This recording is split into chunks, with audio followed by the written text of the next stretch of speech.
This episode is about minutes 81 through 85 of The Rise of Skywalker with returning guest Dan Golding. Hello there, and welcome to Star Wars Music Minute, where we celebrate the music and sound of Star Wars 5 cinematic minutes at a time. I'm Chrysanthi Tan, feel free to call me Xanthi, and today is all about minutes 81 through 85 of Star Wars Episode 9, The Rise of Skywalker. This portion of the film represents a major turning point in the narrative. So much happens in 5 minutes. Rey stabs Kylo Ren in the torso, Leia dies, and Rey heals Kylo's wound afterward. Or, I guess we could call him, it's safe to say he's Ben Solo maybe at the end of this ordeal. We'll see. A good percentage of these minutes actually have no dialogue, like ton of that fight, like that whole duel part. But there's a ton of music and sound design, and I'm so pleased to have Dan Golding back to the show to talk about this very pivotal set of minutes. Dan, how do you feel having some of the best minutes in this movie? Yeah, they really are some of the absolute best minutes of this entire movie. Unlike last time I was on the show where you asked me what my favorite cue of Empire was, and I told you, and you very generously gave me those minutes. For this, I was just sort of like, I don't mind. I'm happy to do whatever. And when you sent these 5 minutes through, I was like, oh, wow, this is, it's almost tough in a way, because I watched the 5 minutes you sent through, and, they're quite an emotional 5 minutes, and I watched it through and became quite emotional, and I actually haven't rewatched them since because, They're hard minutes to watch. Yeah. Yeah, absolutely. So I'm doubly looking forward to going through these minutes in this episode with you, because I think, unlike and I will say as well, unlike the other, and I'm sure probably hearing this a lot, unlike the other appearances that I've made, I don't know the score back to front, and I don't know the movie back to front. I saw the movie, I think, 5 times in theaters. Oh my gosh, that's the most I've heard. Yeah. Well, I think I had like a bunch pre-planned, and like I feel like I'm a lot of people's like Star Wars guy, and they're like, naturally, yeah, we got to go see this together. So okay, I did some repeat viewings, but because as well I wrote my academic book on Star Wars, I kind of felt professionally obligated to really get to grips with it. So I certainly didn't mind seeing it. When I was writing the book, I watched the Melbourne Symphony Orchestra was doing a live The Force Awakens show, and I saw them do The Force Awakens 3 nights in a row with one matinee. So I saw the film all the way through 4 times in the space of 3 days. So I'm quite used to seeing these films quite a lot. But we'll probably talk about the broader reaction to this film, and I'm sure you've talked a lot about that already, and maybe we don't want to rehash everything, but I quite like the film. I don't mind it. And because of that, and because of, the discourse that followed, I haven't really revisited it too much since the movie theater experience, just because, I don't know, it's bound up in so much more at the moment, and I kind of just want to give it some space and time before really diving back in. That's exactly how I felt about it too. Like, I also hadn't given it the time and space until doing this season, which is like when I jumped back into it, I was a little nervous too. I was like, will I feel as fine about it as I remember feeling originally? But then I also was like, it's okay if I don't, because, what am I going to say? Like, 2019 me was just like, didn't know what they were talking about. Like, no, my reaction was my reaction, so that's fine. Yeah. But I still like this movie, so. Good. Yeah. Good. Yeah. Yeah. Well, so do I. The thing is, I think the thing that has been interesting, talking to various people, of course, some people like it, some people don't, and I have no interest in trying to make people who don't like it or whatever. Like, I don't care what side people are falling on, but I do think it's interesting to I guess, mull over what factors make someone able to like it and what doesn't. Because there have been a few trends that I've noticed where like the things that bother some people are things I don't notice. And I think I have a mind that's not as inclined to pick up on certain details that stick out to other people.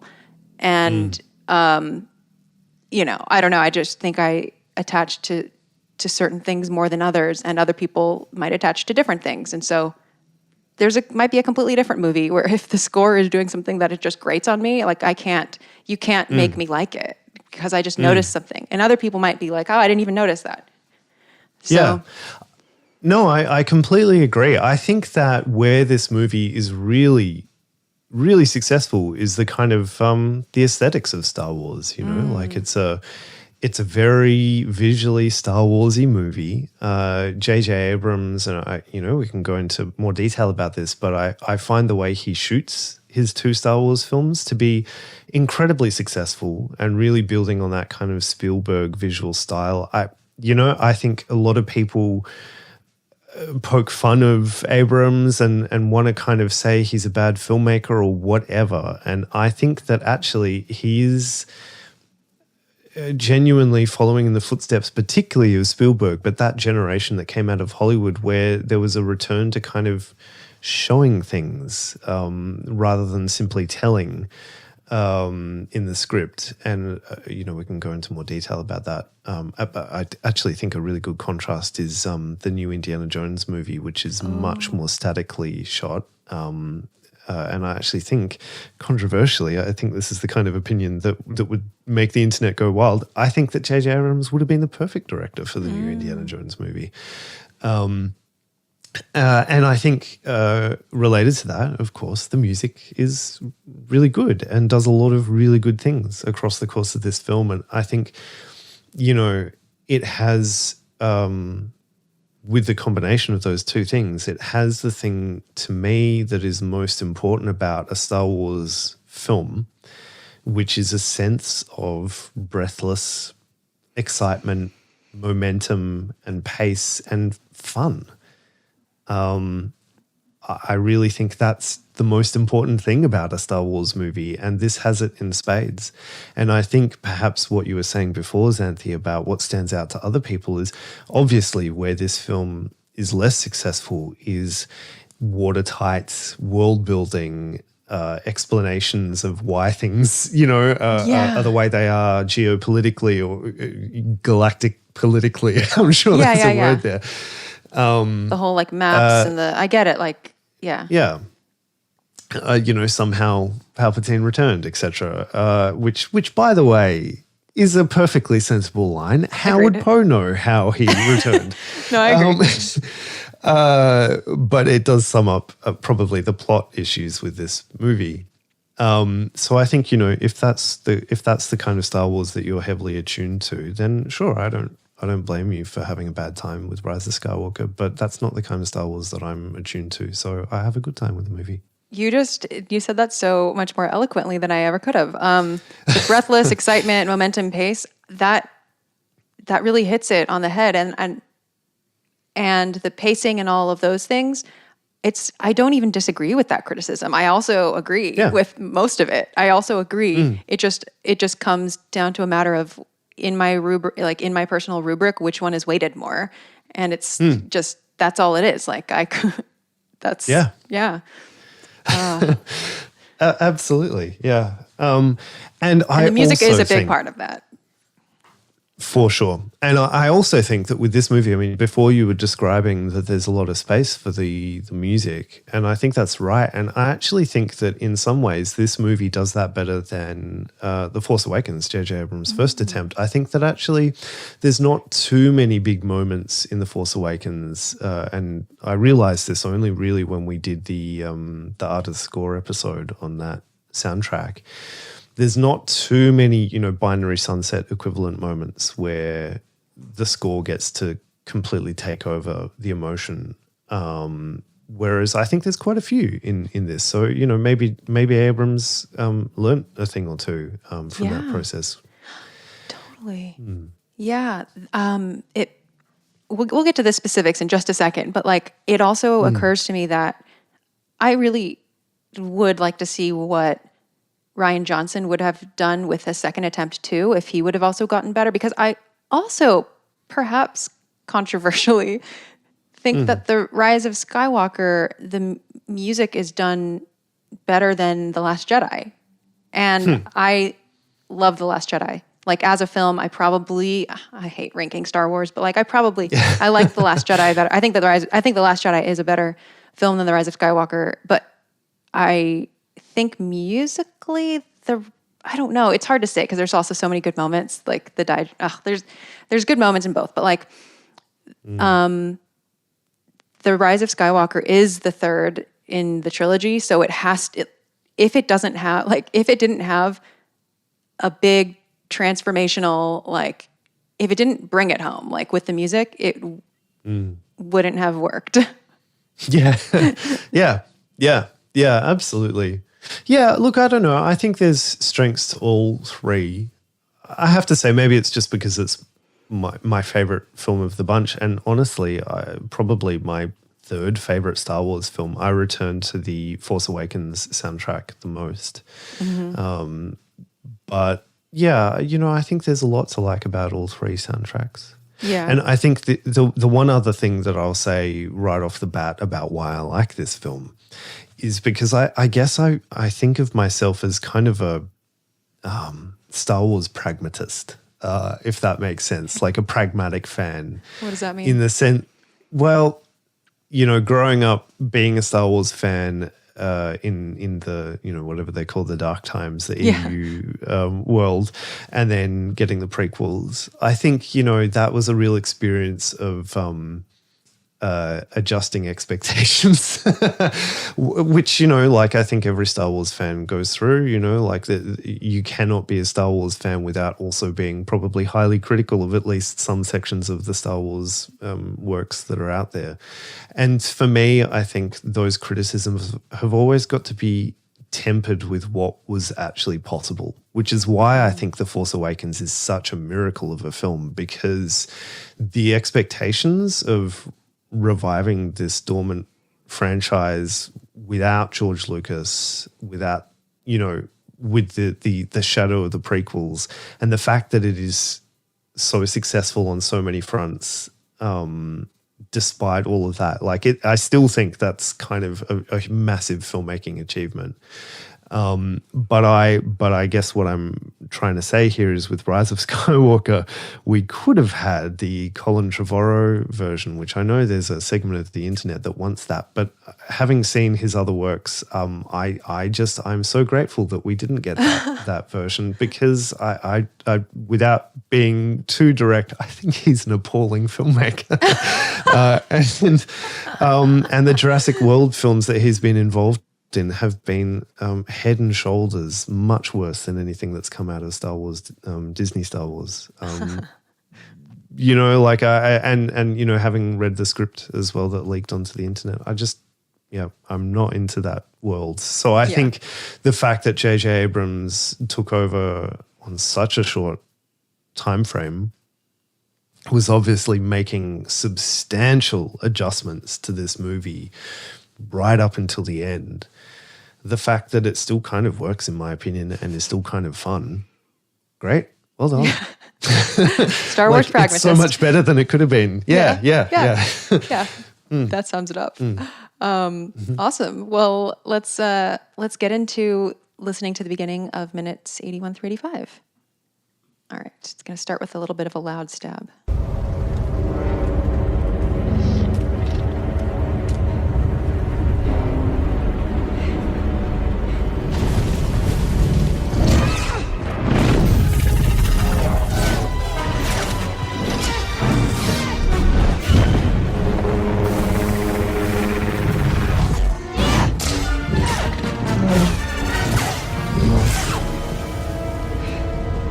Okay, we're almost 30 seconds in, no dialogue.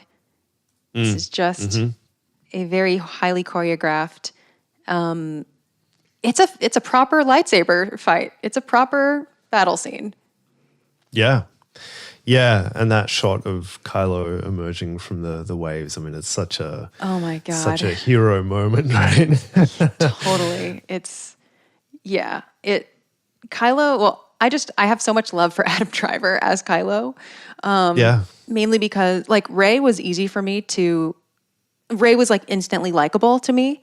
And so love Daisy Ridley too.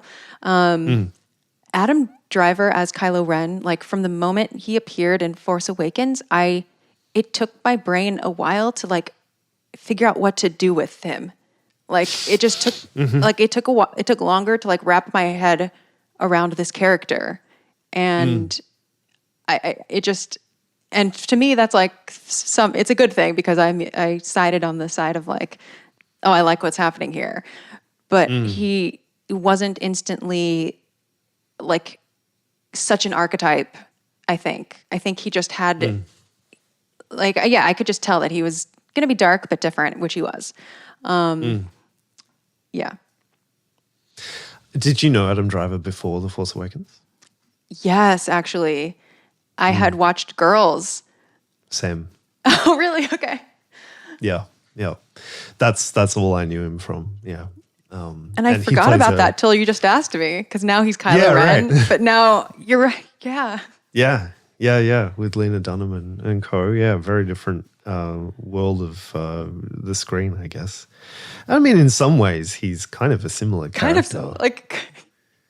Yeah, like kind of like emo a little bit, like. Yeah, emo, like kind of a villain in Girls. Like he does some pretty reprehensible things in that series. But also you kind of love him anyway. Right. He's like, I don't know. A theater kid pursuing his passion. Yeah. Like, do I want to hang out with him? No, but very happy to watch his exploits, I guess. Right. Like in Girls, he's like, there's always something under the surface. He's like kind of annoying to be with, like, but you can tell he's like deep and brooding underneath something, which starts to come out when you see his acting start, his character is an actor, a thespian, like very. And Kylo's kind of like that. Yeah, exactly. I think as an actor, I mean, I was seeing quite a few other things that he's in these days, like Marriage Story or that was Patterson. Good. I haven't seen that. He plays a poet in Patterson, I think. It's the Jim Jarmusch on brand movie. Yeah, exactly. I think as an actor, he has that gift where I just believe everything he says. Like I don't believe that he's reading a script it just seems like he is. Whereas like even Daisy Ridley, and I think Daisy Ridley, along with John Boyega, her charisma is like 1,000%. And so it sort of doesn't matter. There are line reads from Daisy Ridley where I'm sort of like, yes, that sounds like a script. But it doesn't matter really. But Adam Driver, I feel like was he given a script? No, like it feels like he just they just hired Kylo Ren, Yeah, exactly.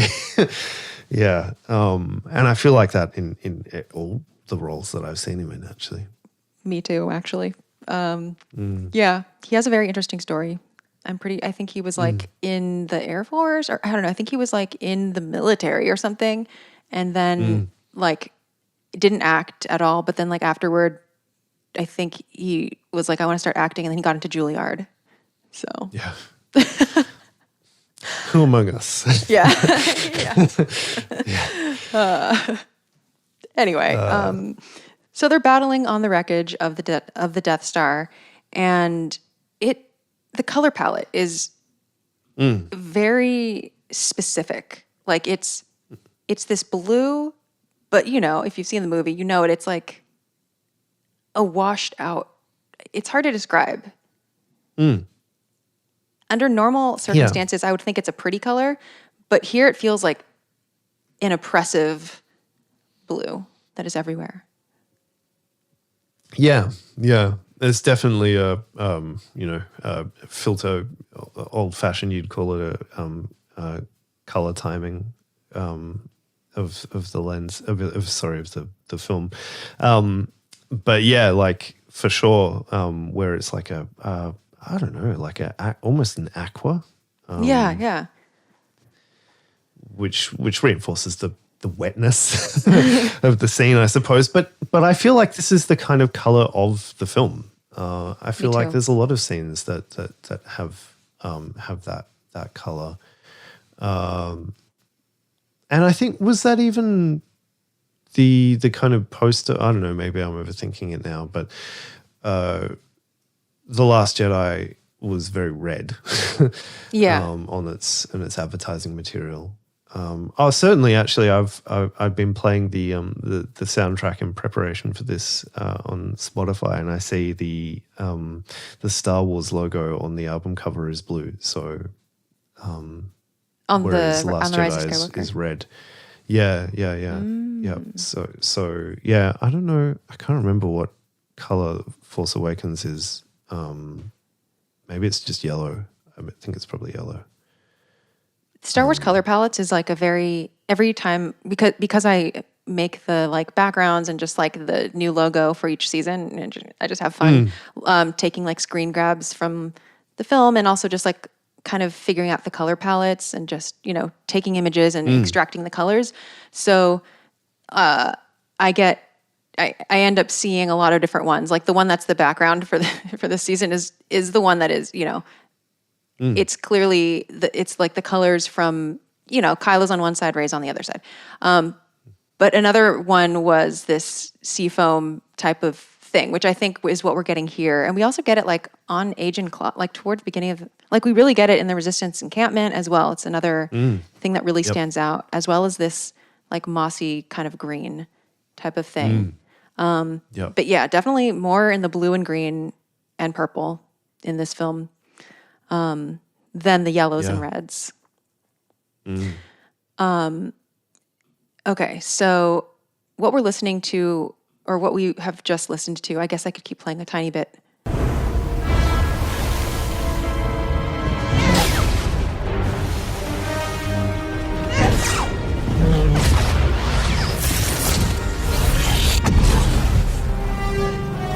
Kylo Ren's theme.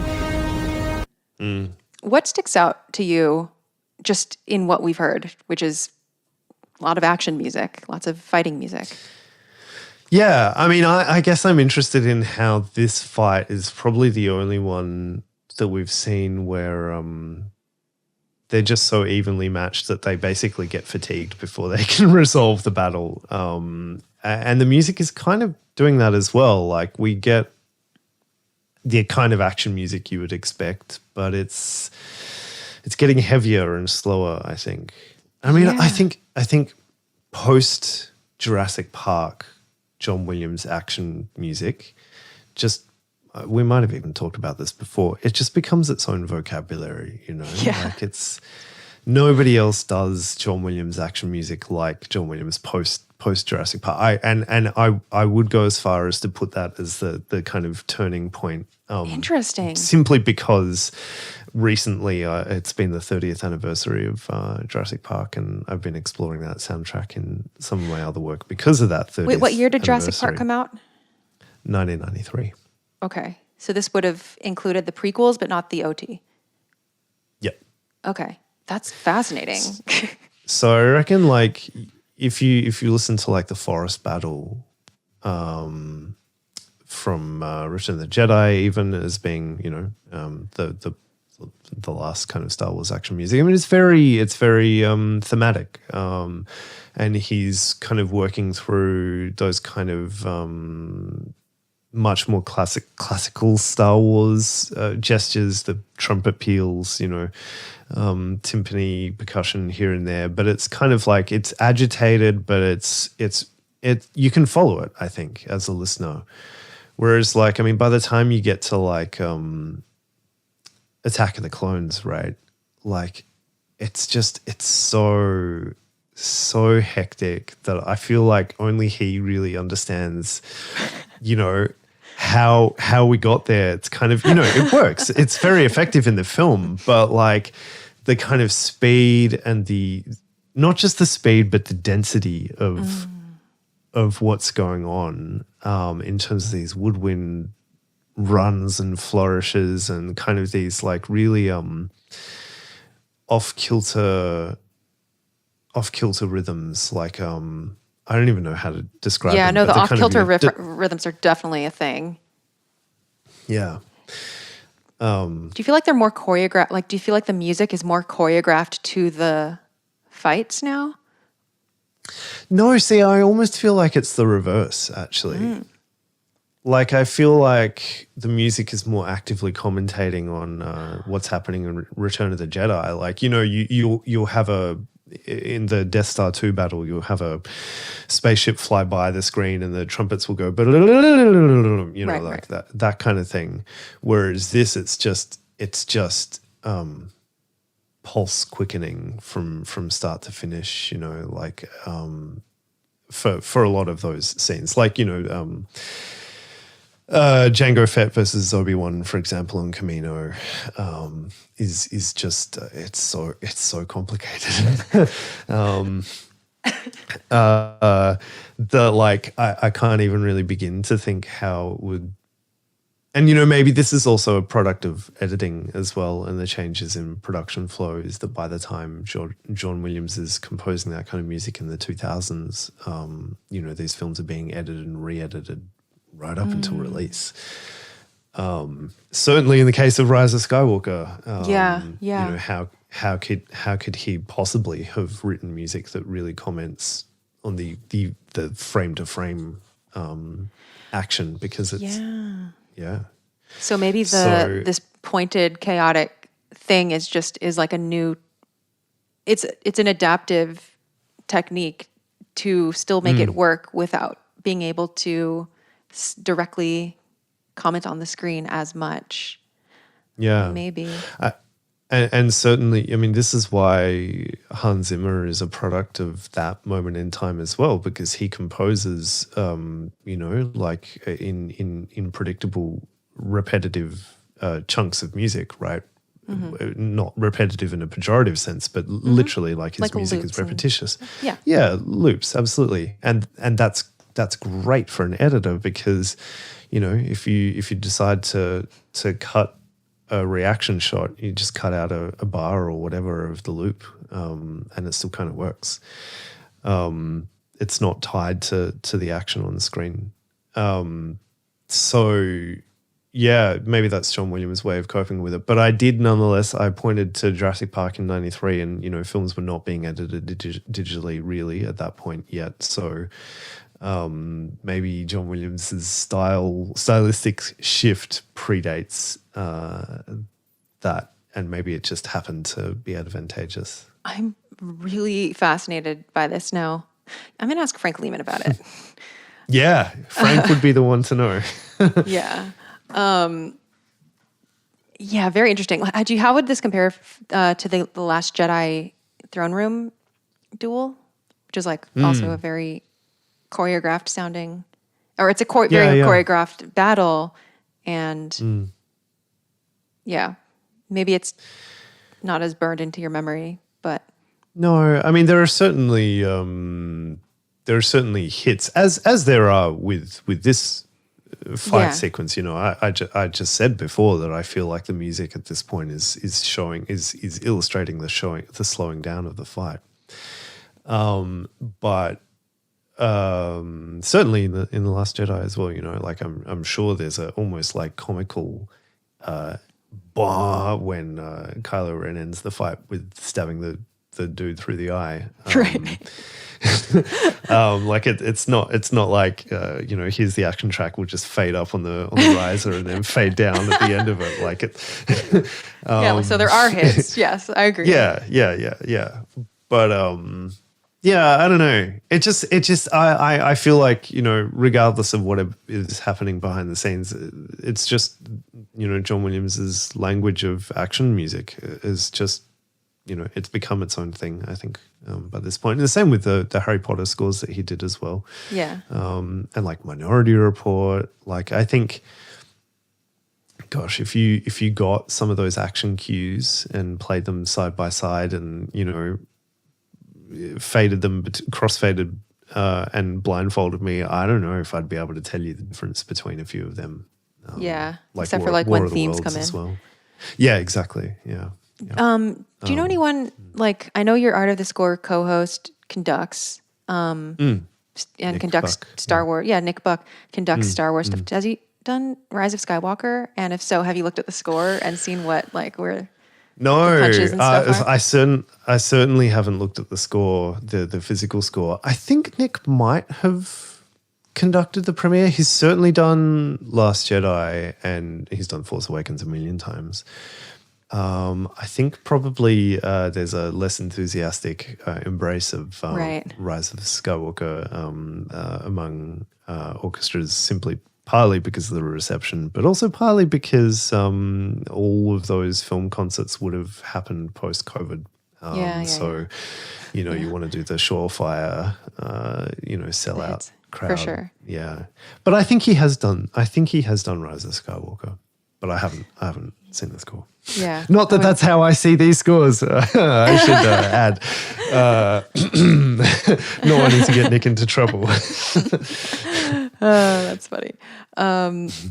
Yeah, the hits sounds about right. And this is an area where I, as a viewer, am less reliable, is keeping track of the specifics of what's happening in a battle. So I almost listen to this. I almost perceive the soundtrack as the battle. Like I appreciate the acrobatics, the stuff, but I'm not always 100% attuned to this, and especially since the choreography of a battle is not just the choreography; it's also like the way that the angles change and the close-ups and everything. So there's a lot where sometimes it doesn't quite piece together, and I rely on the soundtrack to kind of, I don't know, help me with those hits and with like different things.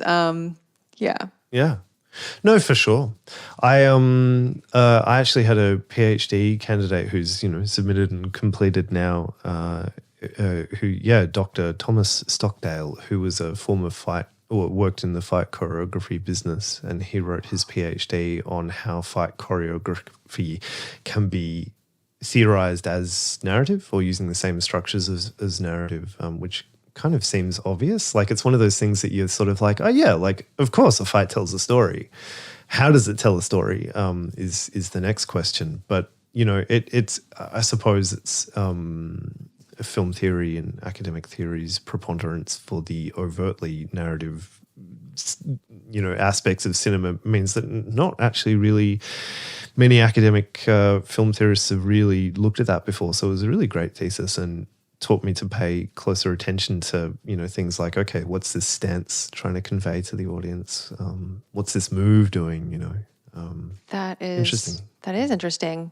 And it's getting me excited to get to Phantom Menace later on. Yeah.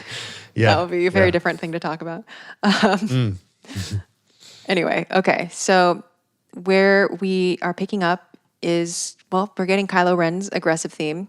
And this happens at a moment where, first of all, they're fighting technique. Like I have some, grabs where you were saying that they're so evenly matched that it's like they're getting fatigued. And they both have, Rey is herself. The way that she's holding things and the way that they're both like smashing at each other is just like such aggressive, like it looks like Rey's swinging a baseball bat. Like, that's the lightsaber move you do when you need to use a lot of force.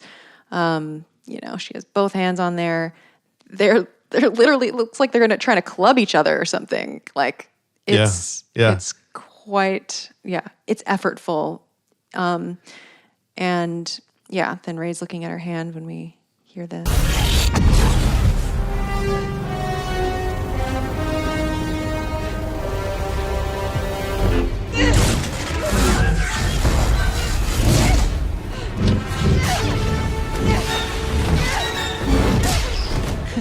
That definitely MC. Yeah. I feel like here the music is following along with the battle. Like there's like the stabs and there's like kind of a jump where they go somewhere. Yeah,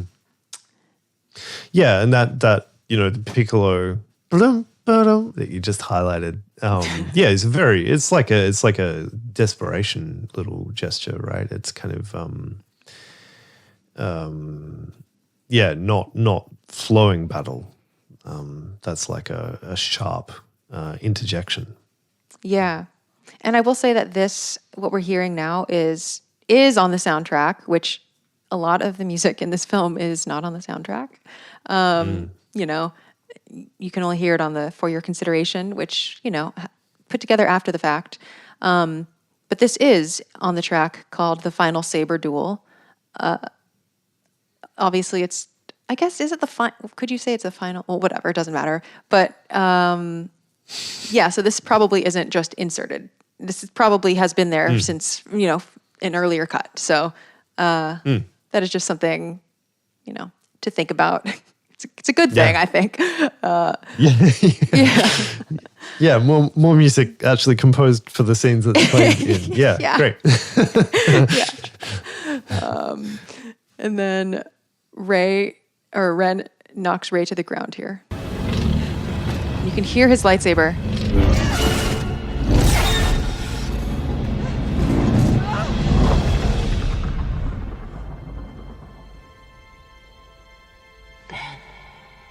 Yeah.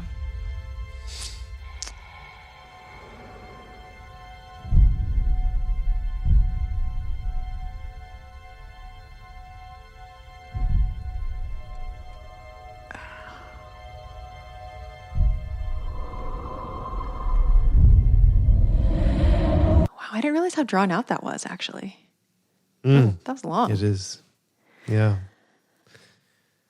Oh my gosh. That part is like, what do you interpret to be happening? I mean, Leia,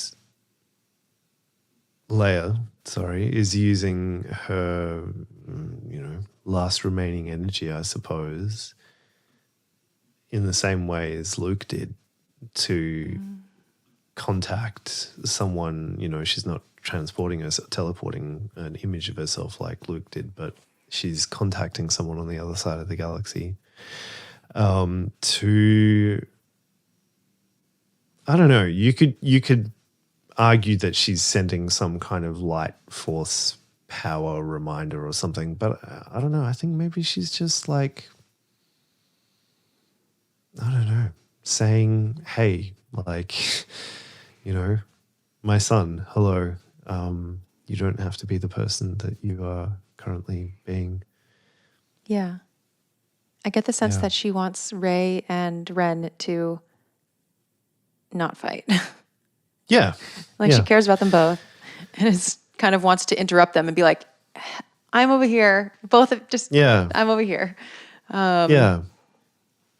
Well, I mean, in a way, it's a prelude of exactly how Rey defeats Palpatine at the end of the film. It's kind of, she's being supported by the voices of people who aren't there with her, and in this case, it's her master. It's such a disappointment. Again, I was talking about the circumstances. I mean, one of the big circumstances that you can't get around is the fact that Carrie Fisher died before the film even went into production. There's really only so much you can do with that. But, they chose to try and go down this path of having her still be in the movie meaningfully as best as they could do without recasting or anything like that. But, we get some of her training Rey, and, it just would have been, you just can't help but wonder what would have been if Carrie Fisher was still alive, how deeply they could have gone into that, making that master and apprentice relationship much more meaningful. Yeah. And detailed. Yeah. I'm going to bring up something that you brought up the last episode, which was talking about The Empire Strikes Back. You talked about Meanwhile music. Oh, yeah, right, yeah. And here is a very obvious, the scene, would you consider this Meanwhile music, or would this be a different thing? What's happening now? I think it's slightly different insofar as it's such a direct interjection into the flow of what we've seen. I think what you get in Empire is deliberate cross-cutting between two narratives, whereas this is not really, there's not two narratives going on. There's two scenes and two geographies, I suppose, but they are intersecting, and the movie is trying to intersect them. And so I think the music fills a slightly different function. Yeah, no, I agree with you. That's a good point. This is not two action set pieces happening in different places. Yeah, okay. Well, here what's happening is just a sustained, like, this film, I don't know if it's more than other Star Wars films, but there's a lot of sustaining. There's a lot of sustaining notes, waiting for things to happen, or just pausing on a beat, I guess. And here, of course, we have the strings in a high note. And it's very soft. It's soft enough to hear, her I guess, heart beating, sort of the breathing. The whole sound world is crafted much differently, where the battle is like, it's like extroverted. This one's like introverted, almost like it's like one of them is like, you might be hearing this if you're perched, on the edge of the wreckage, kind of watching the fight or something. This other one is, the sound is almost, it's coming from an internal imaginary space. I don't know if that makes sense, but yeah. It's like a emotional interior sound world. Yeah, that's it. Emotional interior. And the thuds are like, they are kind of like final heartbeats as Leia is falling down in slow motion. And like, there is a lot of use of slow-mo here. Really stretching out what's happening. You don't want to, you don't want the audience to miss what is happening here.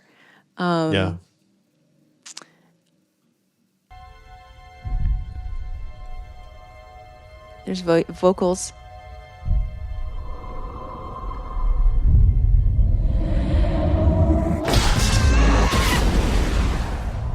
Of course, now we're back to Kylo and Rey.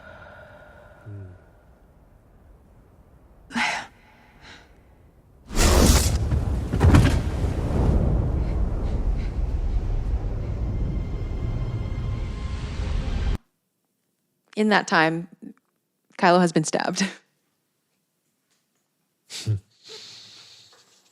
Yeah, it's interesting, the sound design of that sequence as well, focusing on the breathing. It's quite reminiscent of the kind of force chatting, the Skype. Yeah, absolutely. Of the previous film. Yeah. So actually, quite aesthetically in keeping of the sequels as a kind of sequel force sound, I guess. I don't know. There's a lot. So I guess I'll maybe try to narrate or explain, remind people what happens in this time where we start hearing the Leia stuff. So first, Leia is that sustained like C, kind of implying A minor, is, we see Leia, she's like kind of falling down, and then she softly says, "Ben," and Kylo turns around kind of in a trance. Like Kylo had Rey on the ground. Like Kylo could have taken Rey out right then and there. He gets distracted by his mother. And he, in his, being distracted, he drops his lightsaber in slow-mo as well. And where we start to hear that force, like kind of reality coming back, that is like Rey catching the lightsaber and plunging it into his chest, his torso. And then we hear breath again, and that's Rey's breath that time. So It all happens, without dialogue. It's, there. I think a beautiful use of like a camera work. I think it's, quite an effective scene for me. And of course, the sound world, I'm a fan of. Now, I think. No, go ahead. No, I was going to say the last thing is, okay. Then Rey says Leia, and then the thud is Ben falling to the ground. Yeah. Okay. Yeah. I and as well, like just super quickly an aside on the slow-mo is that slow-mo I think really is kind of a stylistic addition to Star Wars via the sequels, but particularly The Last Jedi. There are a few moments of slow-mo. I think there's kind of implied slow motion when Vader kills Kenobi in A New Hope. And what about really in the Magic not. Cave scene? Yeah, I mean, is that slow-mo? It's more like, I don't know what the name for that effect is. I should probably know, but it's where like every other frame is that's what taken it out is. It's a slow frame rate or something like that. Yeah, something like that. I mean, it is kind of slow-mo a little, but they're few and far between, whereas The Last Jedi has got slow-mo all over the place, right from the beginning of the film with the bombing run. And so, I guess Abrams is quite free to throw in slow motion in this scene, which, I just to note that it's stylistically a little different for Star Wars. But I think as well, one of the things that I always struggle with this scene, as much as I'm genuinely caught up in the emotion of this moment and certainly what follows, there's one moment where I'm going to struggle to say anything, I think. We'll get to that. I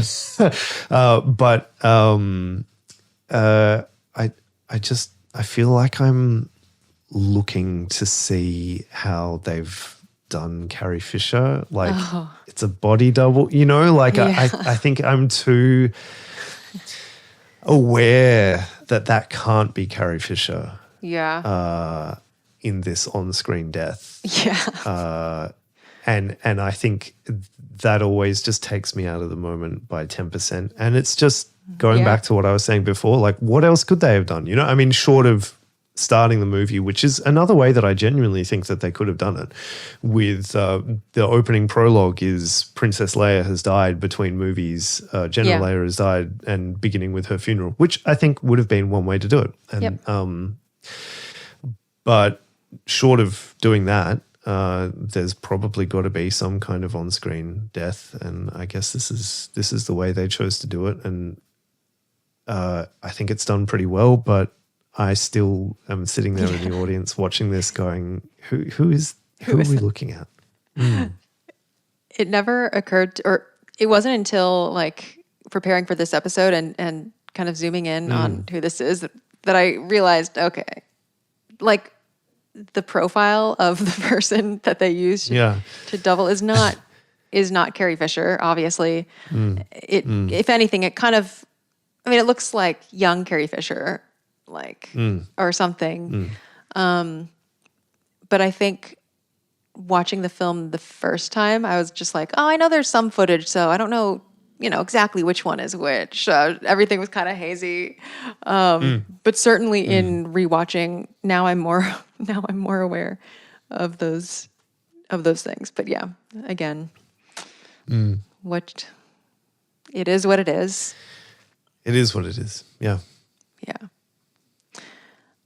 And this is Rey plunging. And I love this face that she makes. She's not, she can't even look at what she has done. And you see the blade, it goes clear through his torso. And this is such a huge, okay, I'm going to be old man waving at cloud, shaking fist at cloud right now. Back in 2019, being stabbed in the torso with a lightsaber meant something. Yep. And so that was not a given that Kylo would just recover. Not a given. Yeah. That's I endorse your shaking fist at cloud moment. That's a whole nother podcast, but great. And the way that Adam Driver plays it as well. This is one of those hard scenes, or like, I guess, set of 5 minutes where the script has you're going to need amazing performances to pull this off, to pull this whole thing off convincingly, where the emotion and the I've been stabbed, like, kind of like, is this actually happening? Like the bewilderment, I don't know, Kylo's whole, like, the way that he responds to this whole thing, and of course the wordless, like, healing and everything. I mean, that probably sells it. That sells it. Yeah, no, I couldn't agree more. I think the acting in this scene is phenomenal. This scene could have been very unconvincing, but it's not actually. Like, it kind of works, I think, as best as this movie has to offer emotionally and narratively. And yeah, I think it's really just due to the fact that not only are these two actors really good and really well cast, but they have phenomenal chemistry together. They're playing off each other really well in this sequence. Yeah. Okay, I'm going to keep playing. Actually went back a little, so. That's the stab. That's Rey's breath.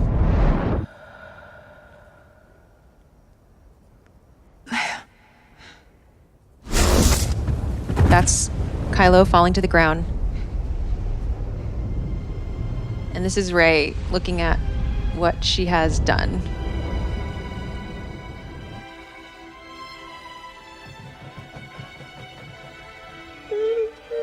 And that's R2 whining. That's what the captions say, I think, whine. Because as I said that, I was like, why do my notes say whine? I wouldn't really say, like, oh, stop whining. Yeah. But anyway, yeah. It's interesting. Oh, sorry, please. No, I go ahead. I was just going to say, like, I that time through when you were playing it, because as I said before, I don't know this score back to front like I do most of the others. John Williams could have done, like, my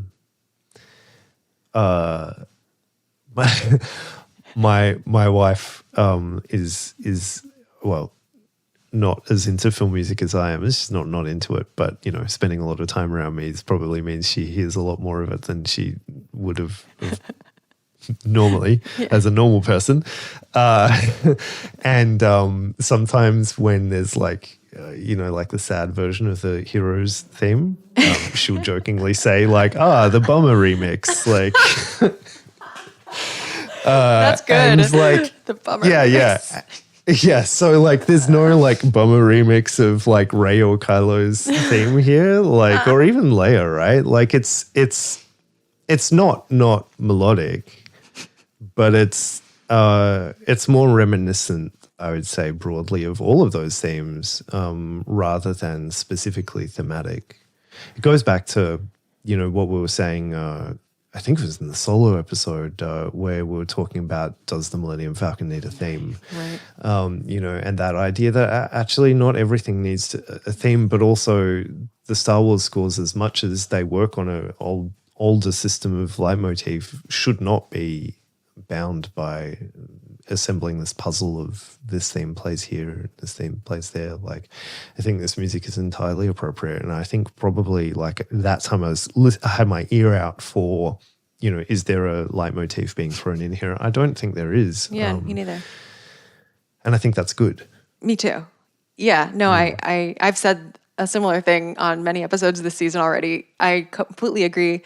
And I think like it can be harder to talk about parts of the score that are like this when we're used to having all these leitmotifs to grab onto.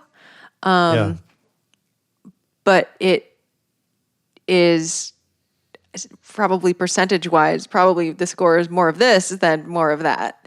And it's, I feel like it is a common, understandable, common thing for Star Wars shows to try to be in the Star Wars vein and go a little bit light on this type of scoring, where it'll be like really good thematic moments, both old themes and new themes. There's lots of great new themes as well.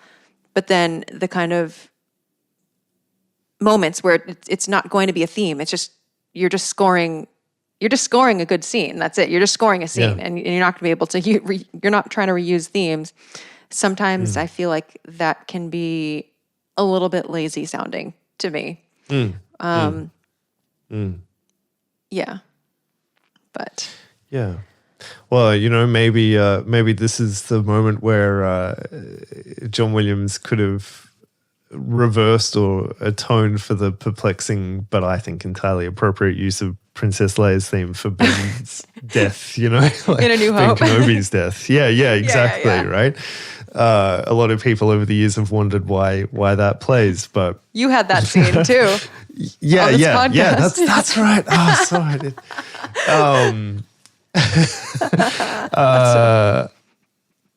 Because you talked about it on Art of the Score as well.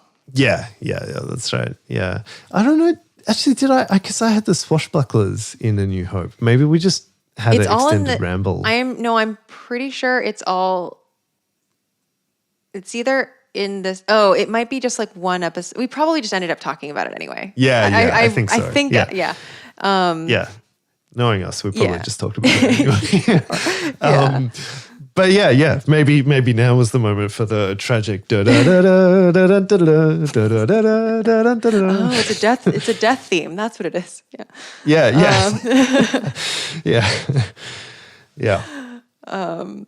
So this string stuff is, I feel like it is reminiscent of Barber Adagio, but of course, Barber Adagio for strings is like the easy reference. Anytime there's like a string thing with lots of suspensions, it's easy to grab onto Barber's Adagio for strings. I'm sure there's other great examples too, but for some reason that is just always the one that springs to mind. It's certainly the most famous of that sort, of that genre of string writing. I probably... Yeah, that, and I always associate it with as well the Mahler Adagio from the Fifth. That's it. Yeah, which I don't know, like it's less emotions at 110% than the Barber is, but plus it's full orchestra. Yeah, true. Anyway, I don't know why I made that association, but it is there. But but I think likewise this scene is not quite as strong as the Barber is. But I mean, I feel like if you went as strong as that, you would be pulling people out of the scene probably. Agree. I think something that is more. I think there is something later in the movie. First of all, I'm not trying to compare Barber's Adagio for strings, a 10-minute piece that builds up very slowly over the course of like 5 minutes. Like I'm not, definitely those aren't to be compared. No. But there is a version of this type of thing later on in the movie when the height of, Rey, Ben stuff, when they're in the Citadel, when things are even more heightened there is kind of a Barber-esque thing that takes it a little further there. And then thinking back to Revenge of the Sith, of course, like immolation scene as well. Yes. Same concept and pushes it further. Yes. Agreed there. Absolutely. Yeah.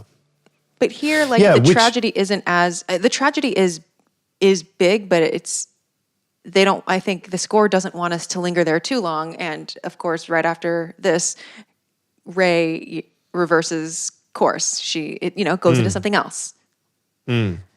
Yeah, it's true. It is true, actually, because, and I think that's also one of the really interesting things. I was talking before about the slow motion being a new addition to the Star Wars kind of visual language. And I think that, John Williams talks about, there was a great interview with him about, I think it was maybe The Force Awakens, where he described it as like revisiting a musical tapestry and kind of, adding a little bit more time and time again, where like actually there's no sobbing Barber-esque strings, I don't think, in the original trilogy, but there is in the prequels, as you pointed out, in the immolation scene. But then he also does that again in the sequels with the destruction of all the planets from the Starkiller base in Force Awakens. There's a similar kind of thing.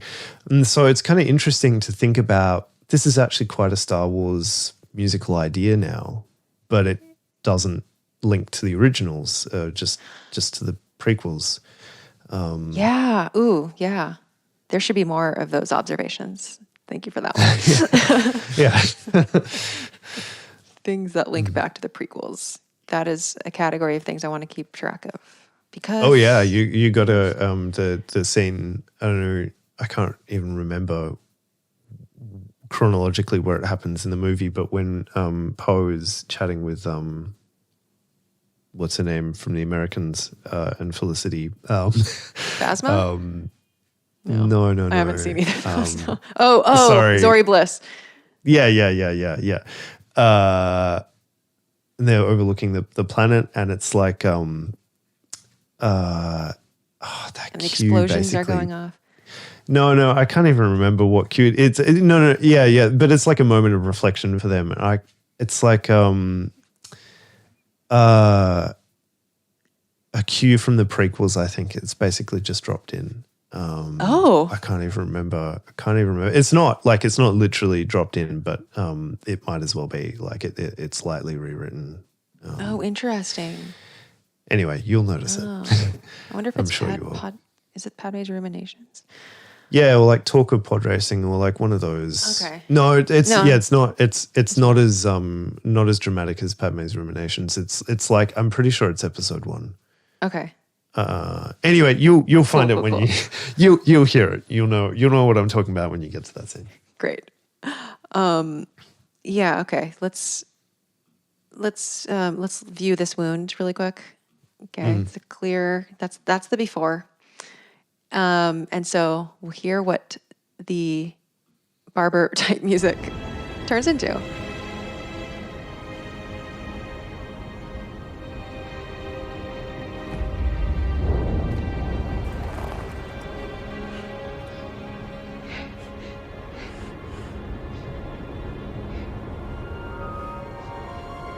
What is this magical sounding music?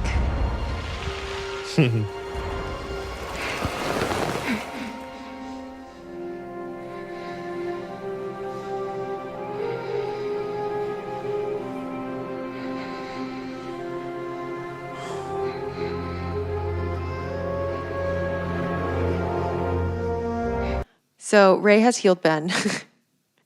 That's it. Yeah. And before she does it, like John Williams is so good at putting in like a little hint of like telegraphing something with like magical music, just like a little sprinkle, just sprinkle something in. And in this, here the magical music is right here.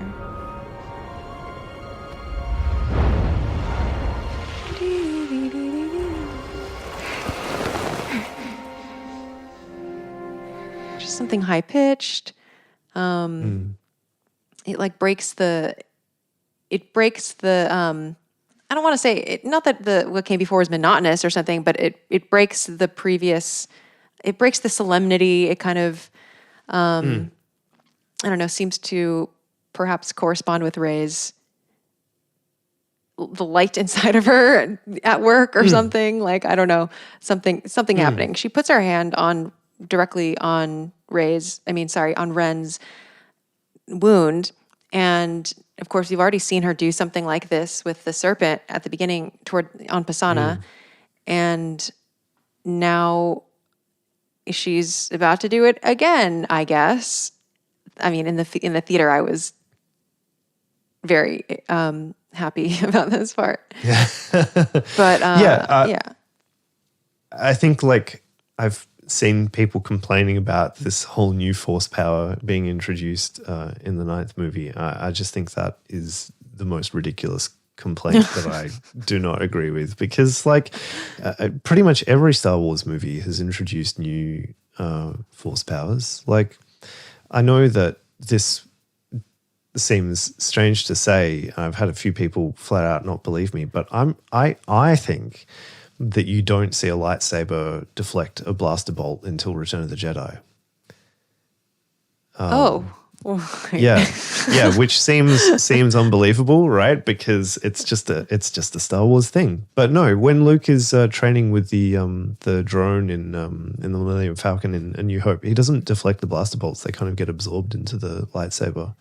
And certainly, there's no blaster lightsaber action in Empire Strikes Back. So it's the third movie until such a basic kind of thing that we totally accept now is introduced. The Phantom Menace, we see Force Speed or whatever, introduced for the first time, where they run in slow motions away from the droidicas. Wait, that's Force Speed? Yeah, it's like a video game thing maybe, but yeah, like they run in. I mean, they do run motion very fast. They do. Yeah, for sure. It's. I think it's meant to be implied that it's like force enabled running, that's right? Really and same was they hold their breath. In the previous scene from the poisons, the toxin that's put in the air. Yeah, they do that for a long time. Yeah, the droids basically say they must be dead by now. It's been way too long. Yeah. So, like, like we don't see Luke do either of those things in the original trilogy. And, like, I feel like there are other, like, just in the previous film to this, Luke teleports himself which was also criticized for sure. Yeah. And there's the Force Skype things we talked about. Like, these films introduce, or like The Force Awakens, Kylo freezes a blaster bolt in the air. That's the first time we've seen that, right? Like, it's okay. There can be more force powers introduced. I do not object to this at all. And I think even if you want to get technical about it, it's not the first time, because the Mandalorian episode of The Mandalorian, they did was it first. Clearly designed to prepare. Yeah. So I'm fine. I'm fine with this. It too. In fact, I think it's good. Why should force powers be about attacking all the time? Like, let's make a healing one. Agreed. And also, I think there is an interesting, I guess a lot of fans have an interesting relationship to Legends material. And I just finished, there's a 5-book series that's a Clone Wars kind of novelizations. And yeah, in those, Obi-Wan has force healing powers, actually. Yeah. So, I mean, some people have speculated that actually that's what Palpatine is doing on Anakin when he's kind of bending over him in after the immolation scene. So, like, yeah, it's fine. Yeah. Well, I don't actually see all these things as force powers. Like, most of the things you mentioned, deflecting blaster bolts, being able to breathe, hold your breath for a really long time. I don't see them as force powers, like things. I see them as like various manifestations various things that people who can wield the force can train themselves to do. And I feel that some people are going to be more naturally inclined to just do some of them and not others, or maybe in situations where they are able to practice one of them more than others. I can imagine in the prequel era that the Jedi were like training all kinds of ridiculous things. Like, okay, we're going to do the holding, everyone needs to be able to hold your breath, like just like almost like physical fitness, like a stamina thing, like, for Jedi to have as much stamina as possible, be able to hold their breath for a really long time. And I can imagine that in different eras of Jedi, that there have been different skills that have gone in and out of vogue just like in any sport, there's like different plays, different things that go in and out of vogue. Like, and in, you know, and in sports like figure skating and whatever, sometimes a move is done for a few years and then it's banned because it's maybe too risky, or, you know, people go in and out of doing things. No, it's yeah, that's a really good point, and I agree with that. I think it's a very video gamey way to think of it, as like, here's a force power that's like unlocked because you've leveled up to, you know, the right power level. You put enough points in your force push. You know, that's really that makes me think of violin practice. It's like, Paganini unlocked. Like, yeah. Yeah, for sure. So no, and maybe that criticism comes from that same kind of place. Like, oh, we've got an established set of force powers that is in all the video games, and you can't deviate from that. Like, yeah, I don't know. I think it's fine. I think it's totally fine. Moral of the story, yes. So yeah, it's fine. Grogu did it first, and yep. Yeah, of course, we have the Force theme, and I am glad that we have a Force theme in this set of minutes. Yeah.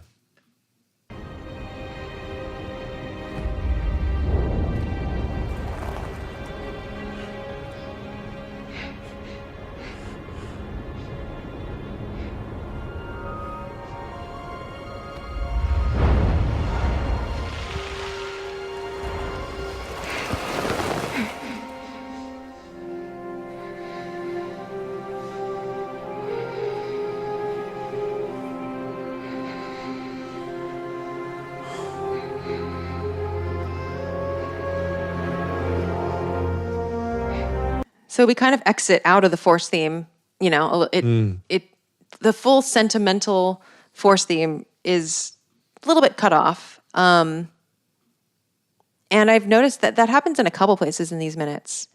Now I just have to bring this up because I just finished my Rebels rewatch. Oh, okay. Yeah. And I know that we both have a bone to pick with the way that the Force theme you were talking about that, yeah. Oh, is in that show. So, well, I'm just going to put this screenshot back up, or whatever it was, the iPad. It's actually...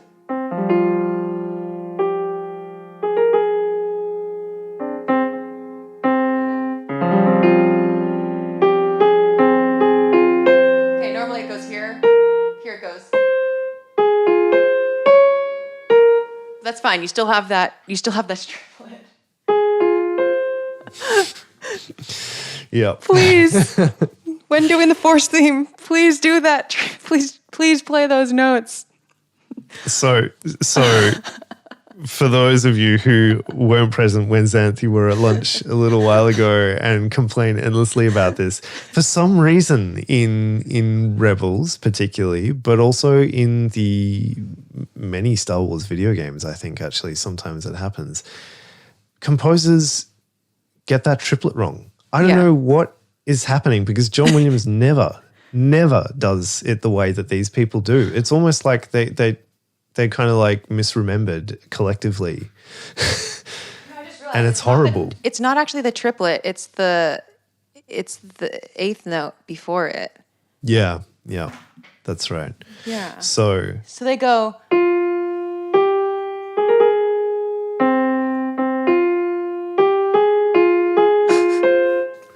Instead of just yeah. So the effect is that rhythm becomes repetitious because you're playing the same two notes twice. Whereas in the correct way, I'm not even going to say original. I'm just going to say the correct way. Yeah. It's like a skip up the arpeggio. Instead of. Oh, sorry. Yeah. Instead of. Yeah. One of them is way better written than the other. Yeah. Truly. Yeah. It's It's so important because it is like a little skip. It's like a little run up of energy and resolve to get to the high point of da da of the melody. It's like, here we go. I'm building up to it, but the misplayed version is like, here's just a little twiddly rhythm. It's like a twiddle. That's what it feels like. Yeah. Oh, yeah. There's no momentum. There's no ramp up. There's no, oh my gosh. Okay. Yeah. So I can't think of a single instance in the 9 films where John Williams does that. So I don't know why Kevin Kiner and all these video game composers do it. I don't know. I'm genuinely at a loss. I'm genuinely at a loss too. If any listeners have any intel on this, please share, because the way I interpret it is it's just a mistake, because other themes are used just fine. It's not like a rights, some people say, they're just it's rights. But you're using the rest, like, you can't just change one note and say, it's not, it can't be a rights thing. Yeah. And it's only the most used melody in the entire Star Wars series. Like, we're not talking about an obscure. Yeah. Anyway. I think John Williams has used, and I can't tell you exactly where, but I think he has used that little alternate out before. I think my memory tells me that he might have used it in Return of the Jedi, I feel, at some point. Oh, that feels right. I think possibly Yoda's death on Dagobah. That strikes me as right. After, and Luke has like a troubled look. Or after okay. Do you think an editor put it in? No, I think it's probably just in John Williams's vocabulary of alternate ways out of the Force theme, I think. Yeah. And it does continue after that.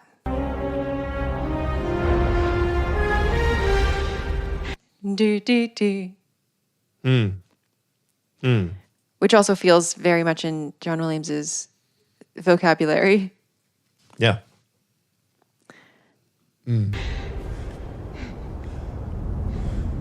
So Rey and Kylo are just staring at each other. I did want to take your hand. Ben's hand.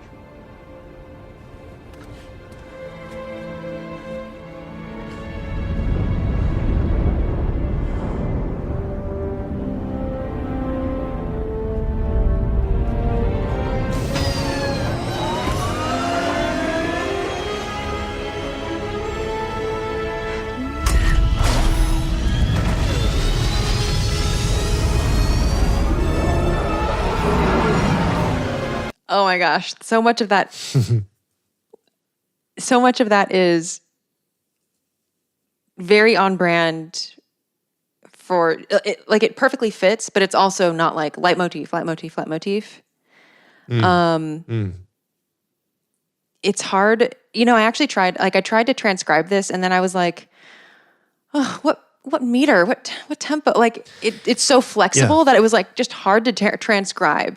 And it got me thinking about like the flexibility in the tempo and in the meter here, where I can't just pick up on it. Like, if I'm transcribing sometimes, I'm, okay, this is a 3/4. Okay. But here I'm just like, it's so, it's hard to pin down, which is it's a really good thing. Yeah. It just keeps begging the next measure.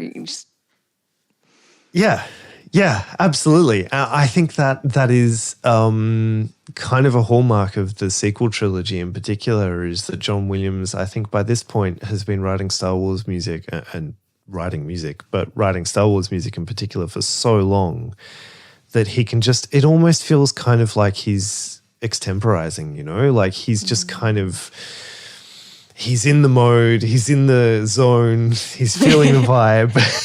and he's just kind of churning out, not churning that makes me sound like I'm dismissing it, but he's just like we've pressed play on the John Williams little mechanical doll, and he's just rolling forward, and he no longer needs such simple concepts as meter and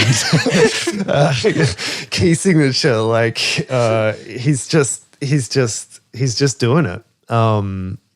And I think that's definitely something that has happened stylistically as the films have progressed, where like he can just kind of again, it sounds like I'm dismissing it, but it kind of tread water in a Star Wars way. Like it's there, but I think equally why it's so effective here and why it's the right move here is because we don't really know how to feel, and we shouldn't know how to feel. In fact, I think if there is a spotting mistake in this sequence, I think it's that probably the music comes in before Rey says, "I did want to take your hand," so that it's kind of almost like we're being told by the music, Rey's going to say something kind of nice now, right? And then she says something kind of nice. Whereas I think it probably would have been better to do that the other way around. Like leave it silent, aside from no that, music until she, Oh, I actually agree with that. Yeah. Because I think otherwise the music does a very good job in this sequence of not really telling us what to feel. In fact, telling us at various points that uncertainty is what we're supposed to feel here. Yeah. Rey has just saved Kylo or Ben. Ben, Kylo, Ben. Ben. Their names are very confusing sometimes. Yeah. That is it's a good other layer to consider, which is the spotting. The spotting session, or, just the choices that are not necessarily what the composer writes, but the part where the director and other people are deciding there should be music here. The music should come in here, which is a whole other aspect to the efficacy of a score. It's very important. And, I think good director, I think good music in a film often means good director or good direction. They go hand in hand to me. There's a reason why most of John Williams' best works are for Steven Spielberg, and it's because Steven Spielberg is evidently such a musical person and understands music really, really, really well. Yes, I agree. Yeah. Okay.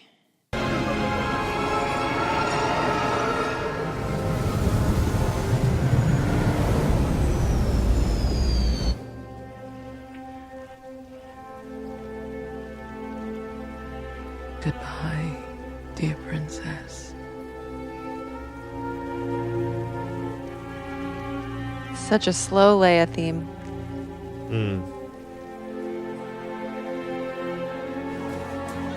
Oh, something's happened. Finn. Just can't wait. We gotta see the general. She's gone.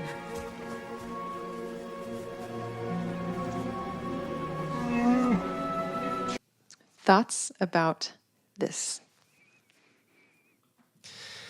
Yeah, I mean, Chewbacca's howl that's what I was talking about before. I'm like, I can't even watching it here. Like I've got the clip playing along. I'm trying to sync up with when you're playing the music, and it's very jittery and whatever. It's certainly the lowest quality version of this film that I could have chosen, and still, it's so profoundly moving.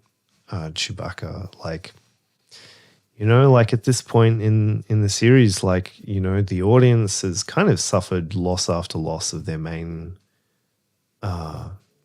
heroes. I mean, I don't know if it was set up to be this way. I don't think it was actually, but I reread a chapter of my book, which is a weird thing to say, but I was trying to remind myself of what my thoughts were about Carrie Fisher dying, which is a whole chapter in my Star Wars book.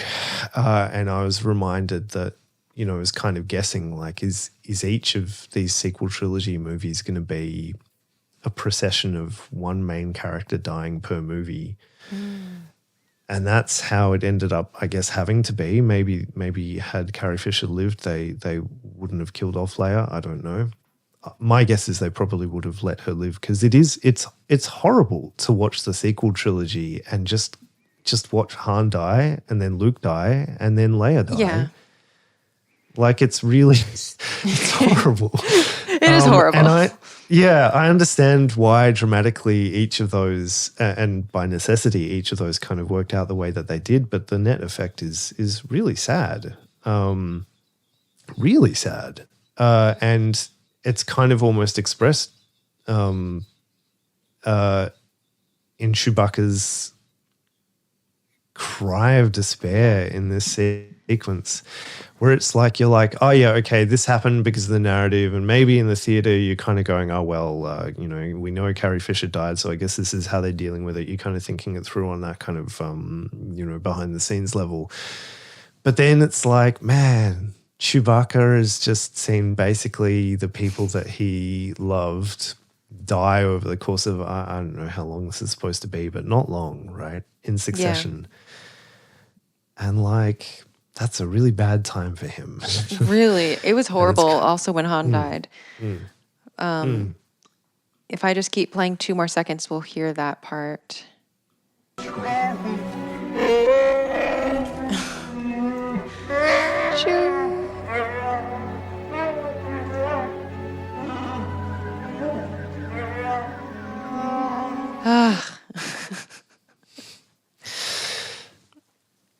Yeah, it's a lot. I did find out from an interview with the sound editors that part was effects, like vocally, Chewie vocally, which makes sense. Like, apparently Eunice can do a little bit of the vocalizations, but probably not going to carry this whole scene. Yeah. That would be very impressive. Yeah. But I also feel like, I mean, it is, for people going at J.J. Abrams, I mean, like, the direction here is, the way the camera spins around to focus on Chewie, and the way that I think, he's criticized rightly and admitted himself, Abrams did, that he made a mistake in The Force Awakens of not having Leia hug Chewbacca after Han dies, that she runs to Rey, this person that she's effectively only just met. He made a mistake there, and he does not make that same mistake here. He knows that actually that's narratively makes sense within the world of Star Wars, that Chewbacca is most affected by this, but also for the audience. Like, it's like, he's our surrogate into the world of Star Wars. And, earlier in the film, they play with him dying as well, which I actually think is probably one of the mistakes of this movie. But whatever, that's a whole different episode.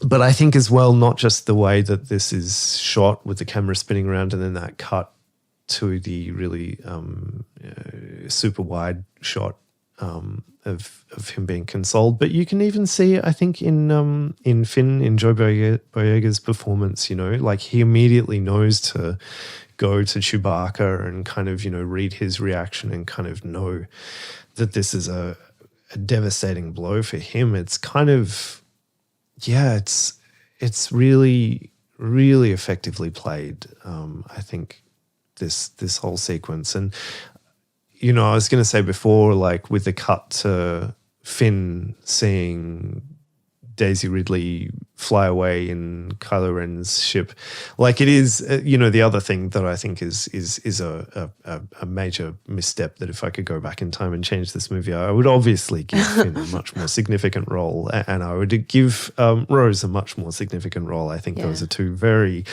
uncontroversial missteps of this movie. It is such a pity to see such a great actor kind of just watching things unfold.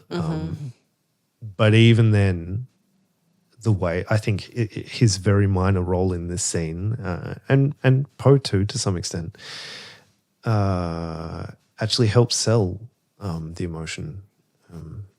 Yeah. not everything about acting is reading the great line. It's also reacting and being present in a scene that's not about you. Yeah, no, I completely agree, and I John Finn in this, he just looks for Ray so much, just Yeah. so much. I feel like this movie is almost the beginning of a bigger Finn story. Yeah. So I hope he comes back for that So Ray do movie. I. Yeah. Yeah. Yep. Very much so. If I recall from your And, book, there's you talk about the sequel trilogy passing the baton from the older generation to the new generation of both viewers and heroes. Is that what you were referring to with is that separate from the Leia's? Is that like part of your speculation of like what they were going to do? And for listeners, Yeah. Dan's book, Star Wars After Lucas, was written after The Last Jedi, but before The Rise of Skywalker. So that's why there's some speculation. Yeah, which actually, like I think a few people have kind of asked me, like, "Oh, do you regret not waiting until the sequel trilogy was complete?" And like, absolutely not. I think. Yeah, no, I agree. Actually, I think I really like that the way that your book left the door open, because it's fascinating to read in a Revenge of, or whatever, ROTS. Yeah. It's interesting. Yeah. It's fascinating to read it now that I know how episode 9 went. It's really, I feel like you captured such a specific moment in the fandom. Yeah. Completely agree. And even, like a lot of the earlier chapters were written before the Last Jedi came out. And so, it's kind of almost difficult to remember, but Star Wars fandom was, I think, widely thought of as a quite optimistic, happy place prior to The Last Jedi. There were criticisms of The Force Awakens, but I think generally most people kind of agreed that it was a pretty good start, and that Rogue One, even though I'm actually relatively critical of Rogue One, that it had done a good job opening the kind of universe to tell different stories. And so, most of the book was written in a stage where the fandom was quite a different place, but and so the role of Star Wars in popular culture wasn't really caught up in that. And this is not to say that Star Wars fans had never been critical. I would say the defining thing about Star Wars fans is that they're critical of why isn't Star Wars exactly as I want it to be. But I think it took a different tone with the sequels from that point, which intensified dramatically with Rise of Skywalker. So I really, I'm very happy to have captured it in motion rather than complete, because I think it's a very difficult space at the moment. It would have been much more difficult to end the book. Anyway, that's a slight digression, but I think I was rereading that chapter, precisely because of all of this, and I think still, I'm basically never really affected by celebrity deaths. I view them as celebrities, not my friends, but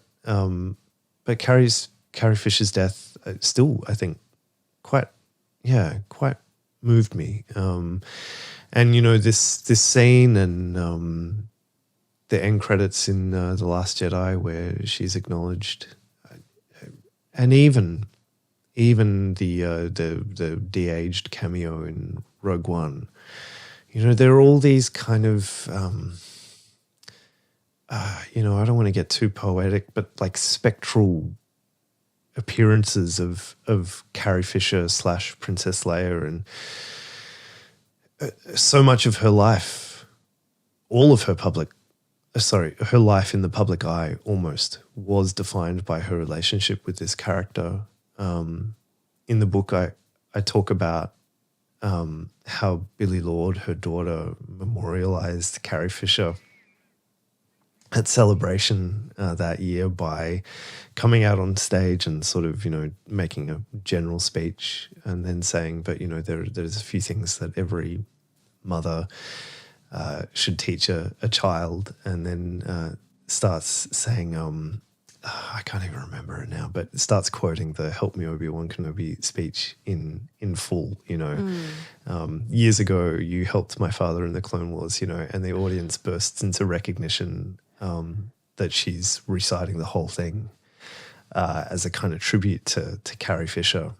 And there's actually this really interesting history, and you could edit together, I think, a really amazing kind of package of Carrie Fisher reciting that line throughout her life, from interviews from the 1980s, probably even the 70s, but, TV, chat shows, behind the scenes, then conventions, and so on. And she would always say it word for word. And she would always start, I think, kind of, she was just such a born performer, and she has so much wit about the way that she speaks, which is one of the things that she brought to Princess Leia. But I think whenever she would do that, she would start with this, I dare you to laugh, right? It's like this kind of like, this is funny and I know it's funny and I'm making a joke, but still I dare you to laugh. And would, by the end of it, by the time she got through the whole thing to "Help Me Obi-Wan Kenobi, You're My Only Hope," it's so sincere, like she starts off with a joke and kind of pushing it and, kind of playing with the audience. And then by the end, it's this real like, no, I do understand what this means to people.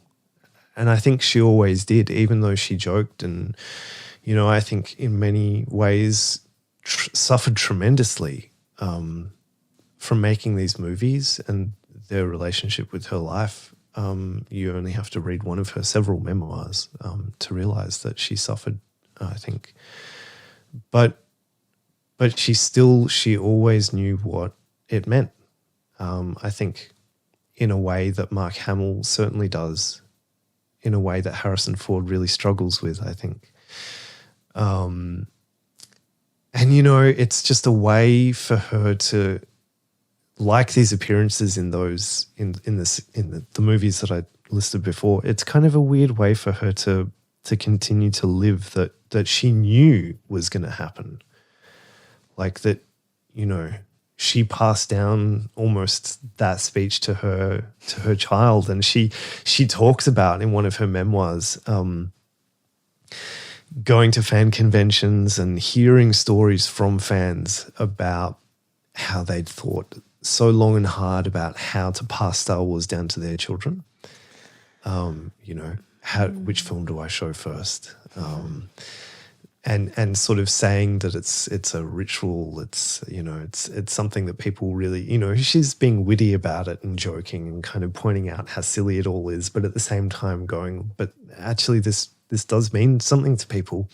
And clearly it meant something to her in the way that she did that with Billy Lord. And I just think, like it's really impossible to disconnect, this scene and that we're talking about, and I've gone on quite a ramble about now, but, from that real life passing and the way that so much of her life was mediatized, to use a very academic word, mediated. It's in the media. She lives on through film and photos and recordings of herself. And that's why it's kind of almost so fitting, both positively and negatively, that Rogue One was released, I think, like 2 weeks before her death. Where she's was kind that of the timeline? Yeah. Where I think they'd only really just showed it to her. Kathleen Kennedy, I think, took the footage around to her house. Because the director, Gareth Edwards, never met Carrie Fisher because she died before the kind of promotional, I think, machine fired up, because it was meant to be a secret, her appearance in the film. Where was I? Yes, that she's kind of, makes almost her last appearance in Star Wars in a way while she was alive as a young woman, if that makes sense. She's kind of almost permanently stuck, as starting and ending her life, if that is even a thing I can say. But, it's almost this like loop where she's always there. I don't know if I'm articulating myself. Where she's always there. Are you talking where she's always? Yeah. What do you mean by always there? Well, I mean, so another thing that I talk about in the book is how nostalgia works in a really weird kind of way when it comes to series and franchises. In that I quote these academics who write about the TV series and say that nostalgia is always there in the guise of a TV series, because you can't, even if you're watching a series for the first time and you're up to like season 6, you're kind of nostalgic for season 1 or season 2 or whatever, like earlier episodes, in the process of watching the later. Like you can't grasp the whole thing at once, if that makes sense. You're always in the moment, but all TV series, even if they're of the older type without a overarching narrative, it's more like the episode of the week, they're still kind of in conversation as a viewer with the earlier episodes. You're always kind of reflecting, this is like when they did blah blah blah or whatever, and this is only intensified in firstly the age of DVD box sets and then streaming, where you're kind of, like a show like Friends or whatever, which has basically never been off the air. It's constantly living on, repeating in circular motion on TV networks somewhere in the world, and certainly on streaming. You could guarantee that a really big TV series is basically never kind of off a screen somewhere in the world, right? And so kind of looping around like that. And so I guess in a way, nostalgia is, talked about as a kind of an attempt to kind of deal with death, with ends, with finitude, right? Because you're kind of always going back to the young version. You're looking back to the past and the potency and perhaps the imagined power that things had, the imagined happiness of days gone by, right? And so it's kind of like, thinking of nostalgia and Carrie Fisher and, that kind of beam of what we're supposed to get at the end of Rogue One, of a kind of blast of recognition, like, oh, there she is, she's young, and the story starts anew, right? Because we're literally frames away from the start of the whole Star Wars saga. It's kind of like, like she's weirdly reborn, and the fact that it is kind of a bit uncanny just plays into that. I think it's a little bit ghoulish, a little bit nostalgic, a little bit emotional and beautiful all at once, I think. Anyway, gosh, that was quite I feel that way. No, I know I enjoy those rambles. It is kind of like there's an element of perspective shifting that I think a moment like Rogue One, where we see Carrie Fisher at the end, it's okay. There's a nostalgia for sure, and then there's also a like, whoa! I've just zoomed out, and like I see a whole bigger context now, where it feels a little bit like, have you seen that Eames film, The Powers of 10 or something? I don't know. It's like so. It's like a cell, and then it like zooms out like tenfold, and then it's like it zooms out, and you keep going like a magnitude of 10 or something out until you go from like the tiniest speck to like the universe or something. I feel, I guess that's what like having either a lore connection or or something like Rogue One, or like a prequel. That's how I feel about the prequels. The prequels as a whole. Your world is like this, and then suddenly it's like bigger, and you see what came before. I don't know exactly what I'm trying to say there, but there is what you said about not really being able. You're not really watching a new season of something, taking in this season for what this season is. You always are comparing it to the past seasons, like you said. I mean, not to be too simplistic, but it is kind of like living life. Yeah. or I'm just thinking, even just like carrying, if you're picking up, a bunch of bags to carry, you have one bag and then you carry another one. It's not like you're giving undivided attention to the second one. You still have the baggage of the first one. You add and you keep carrying more. But yeah, I guess life also perhaps is our references are our pasts.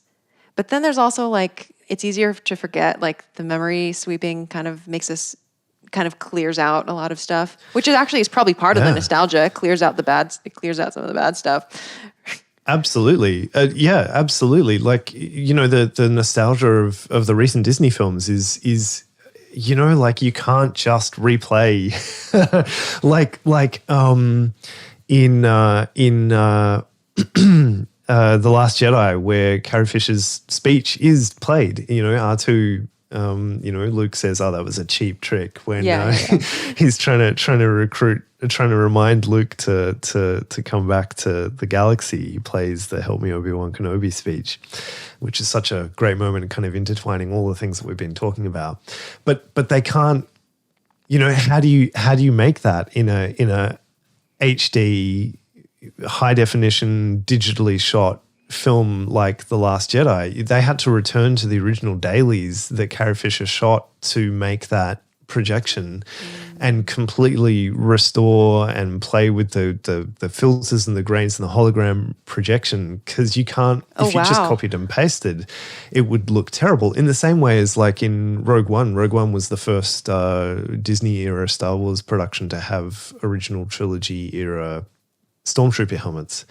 Now, in the original films, the grill that's on the side of the Stormtrooper helmet is just a sticker. Right. But that would look terrible on today's cameras. So they actually had to build the helmet entirely differently to make it look as good as you remember, right? So it's like, what you think you saw is not what you saw.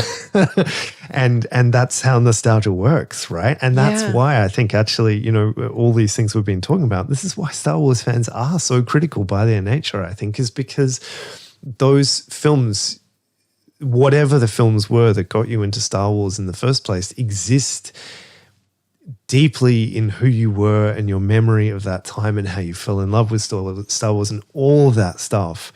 And of course, nothing made today can live up to that. And so when it doesn't live up in certain ways, I think the betrayal of that nostalgia is so much more powerful than like even a Marvel MCU type situation where there've been so many films over such a short period of time that definitely still happens, but I don't think is anywhere near as intensified, and certainly because the way those films have been made has remained fairly static almost from day one. They're not quite. That's a whole nother podcast as well, but. Star Wars, especially because it's made over generations. We're pushing to 50 years now. Yeah. Oh man. And here we have. Nostalgia is just firing at us here. Yeah. We meet Leia with her theme, and we say goodbye to her with her theme, and it's played very slowly. It's really drawn out. I love this actor.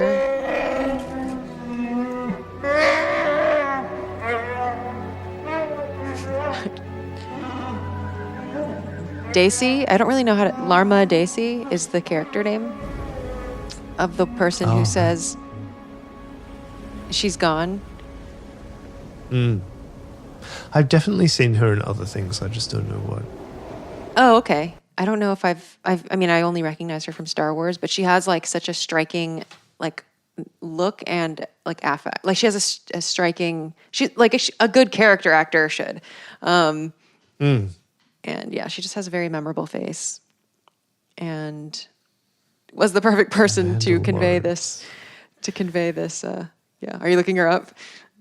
Yeah. I'm trying to figure out what I've seen her from. She seems British. English. Yeah. She's in 28 Weeks Later. She's in Suffragette. I've seen that, so maybe that's where I'm recognizing her from. I don't know. Just one of those British actors who's yeah. things, I think. Which Star Wars is great at casting. Star Wars knows how to find them. Yeah, well, particularly British because, most of the films are made in the UK. Mm-hmm. Oh, she's in like Mr. Turner and Foyle's War and stuff. I've seen a lot of these random English things that she's been in. Yeah, okay.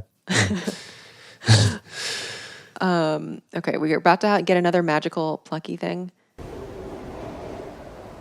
Hey, kid. Oh, wait, no. I skipped forward a little too much.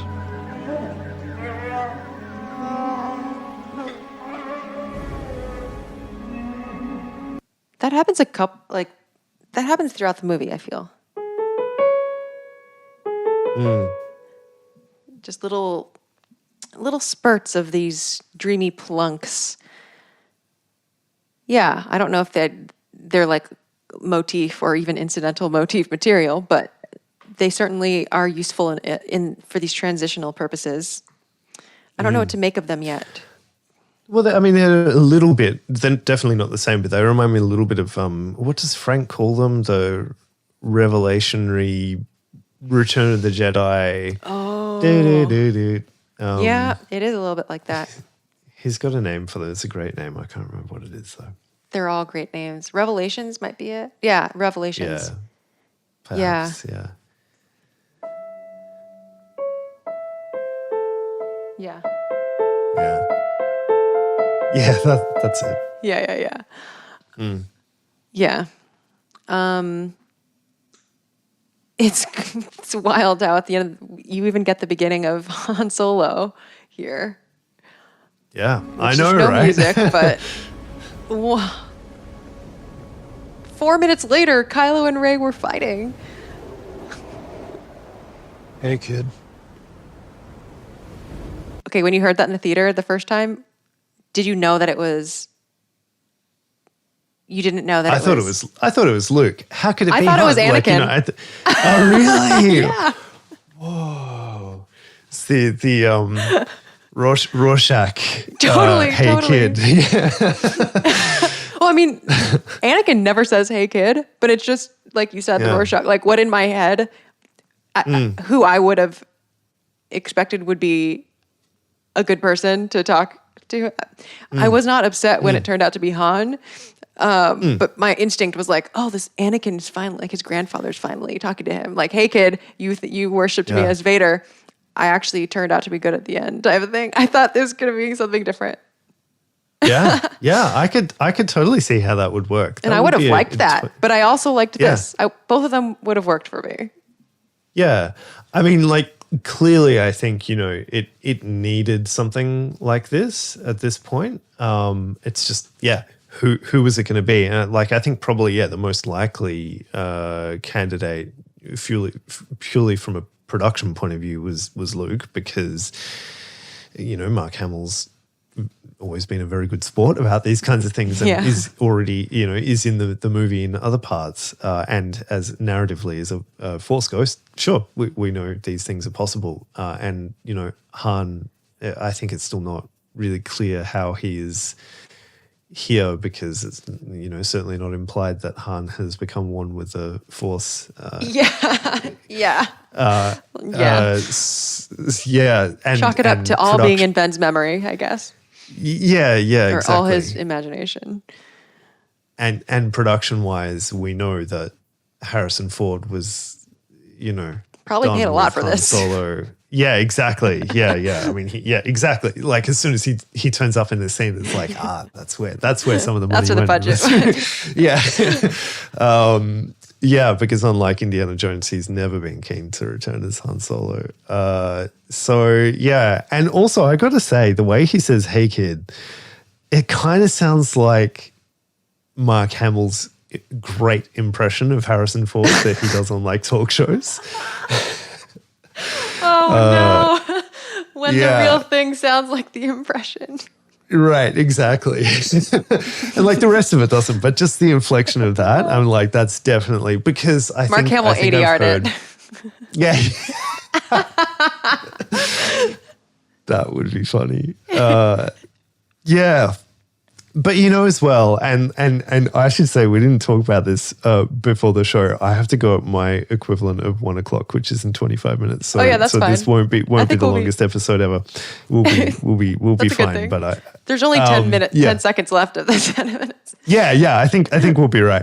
I'm more almost saying for me in case I start up on another I'll hold half you. an hour. Yeah.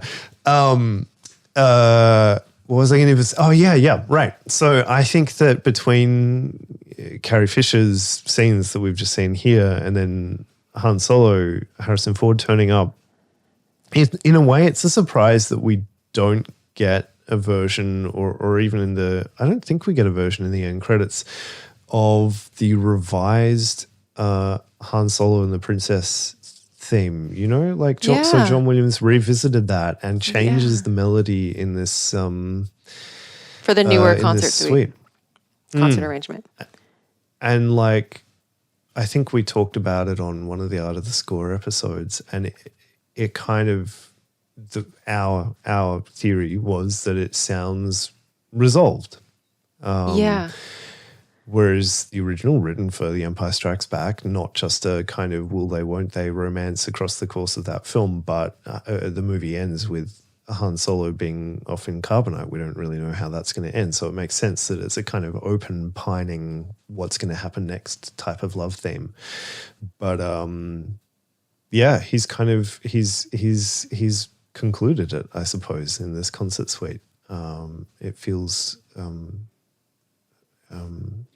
there's an element of finality to it. So do you remember the year of that concert suite? I think it was 2004. No, I don't think it was as old as that. It's like, it's fairly recent. It's post Force Awakens, but I can't remember whether it's post Last Jedi or not. Okay, yeah, because there are 3 total, right? I don't know why I don't remember this. I don't know. Yeah. I feel like there are sounds at right. least, I think there are at least 3 of them. There's a lot of them. Yeah. Well, I don't have the skill to play the harmonization on my keyboard. And as discussed in the previous episode, I'm not even sure my keyboard, even if I did play it, Right. would come through the line. And to stop you searching through to find the audio example, but I can tell you exactly where it resolves. It's da da da da da da da da da da da da, and that. Yes. It's da da da da da da da da da da or something. It okay. This is 2018. Yeah. Yeah. Okay. Yeah. Okay. Wait. So. Is it toward the end of it? Oh, we'll hear it now. Okay. No, I think it's throughout.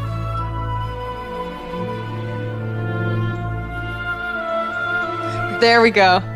Yeah. Yeah. Yeah. Yeah. So it's nowhere near as open as the original. Yeah. And by open, you mean not as harmonically complicated and open-ended. It's more in its box a little bit. Exactly. Yeah. Exactly.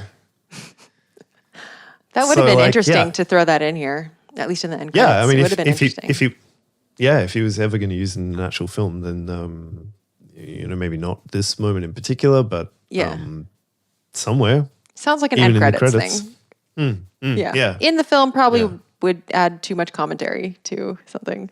Maybe. I mean, who's to say? I never like to say, oh, this shouldn't have been Because if it is, then I just read the film differently, and that's just, and that's fine.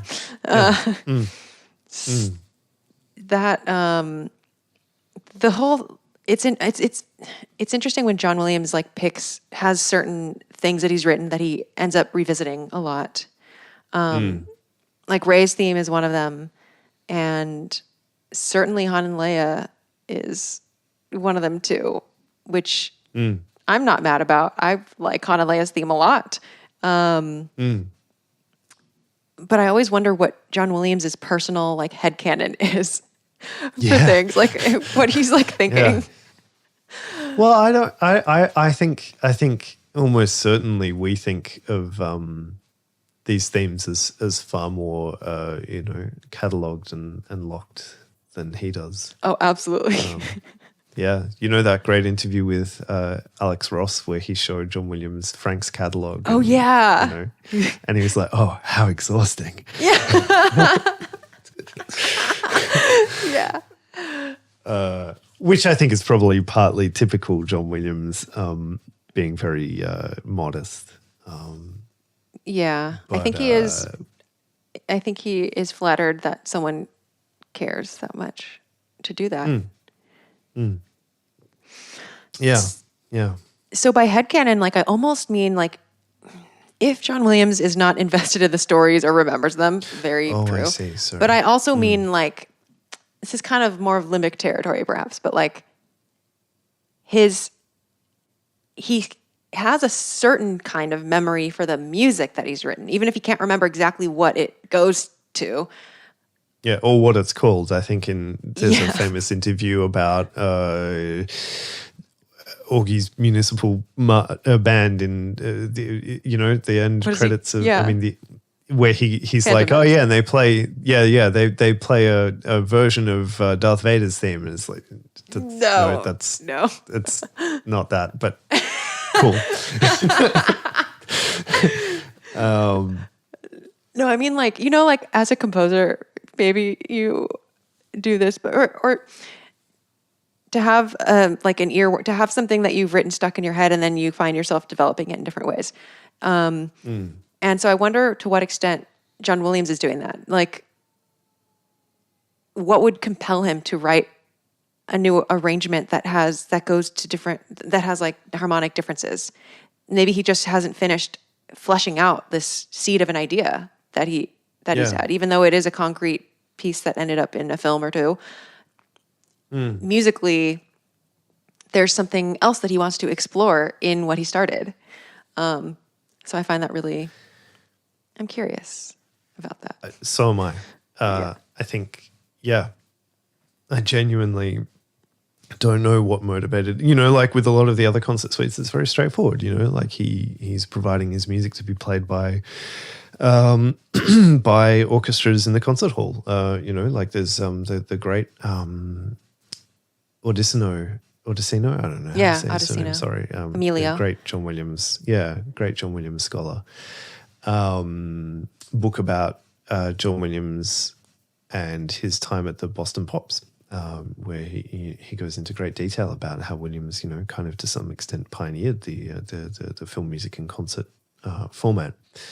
So a lot of those concert suites are written, very, I think, unselfishly as a kind of like, I know people will pay to see this music, so I'll provide it for orchestras so that they can actually expand their audiences and, get people along and do film music nights and stuff like that.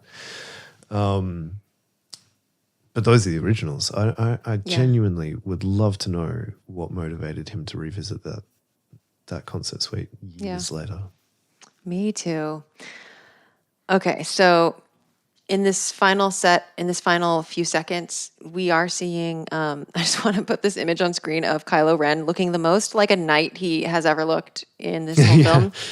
He has the stance. He looks like a newly spiritual man. He's the stance, the cape. He doesn't have a mask on.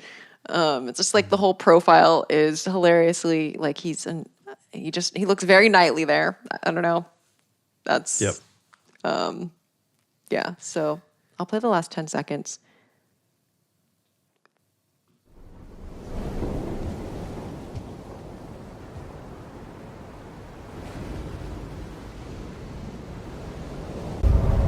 And that's it.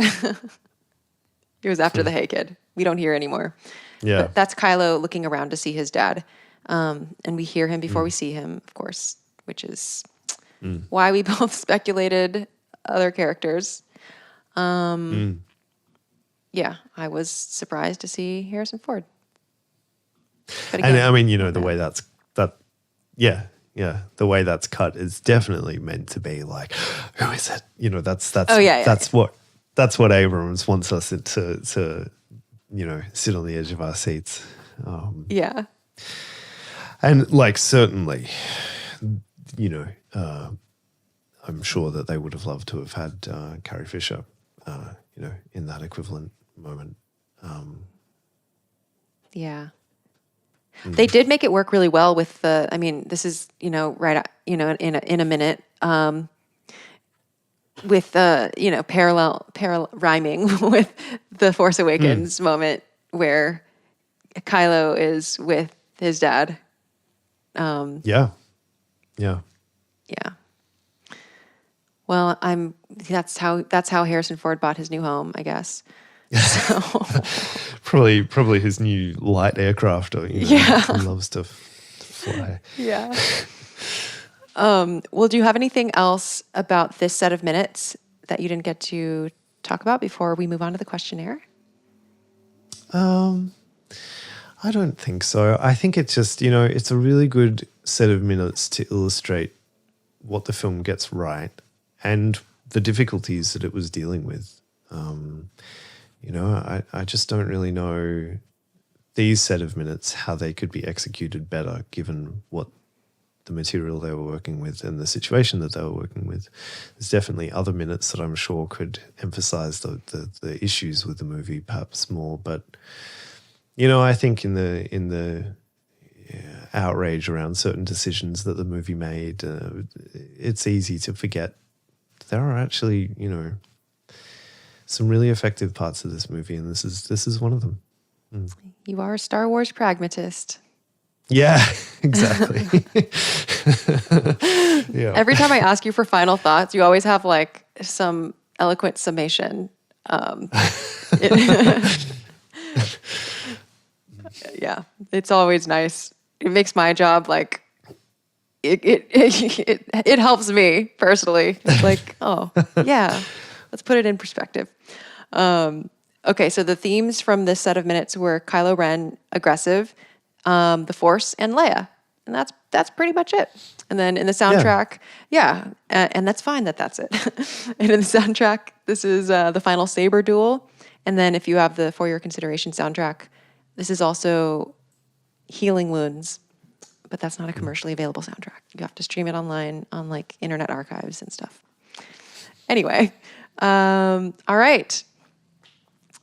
It's time for the Star Wars Music Minute Questionnaire. And as usual, do you not want your answers? Do you want to just see if you say the same thing again? Well, firstly, I remember. I think I remember my answers pretty well, but I want to try and do something fairly different. Okay. Well, I don't know. Cool. Now that I've said that, it'll probably just be exactly the same. In exactly 3 words, what does Star Wars sound like? I was in the shower before and I came up with 3 really good words and now I can't remember. I think I wanted to say something about nostalgia. I think that, especially The Rise of Skywalker, it arrives at this moment where like we don't really do soundtracks like this anymore, and I struggle to see where a soundtrack like this is going to come from in the future. There's Indiana Jones 5 or whatever. It's just the same side of the same coin.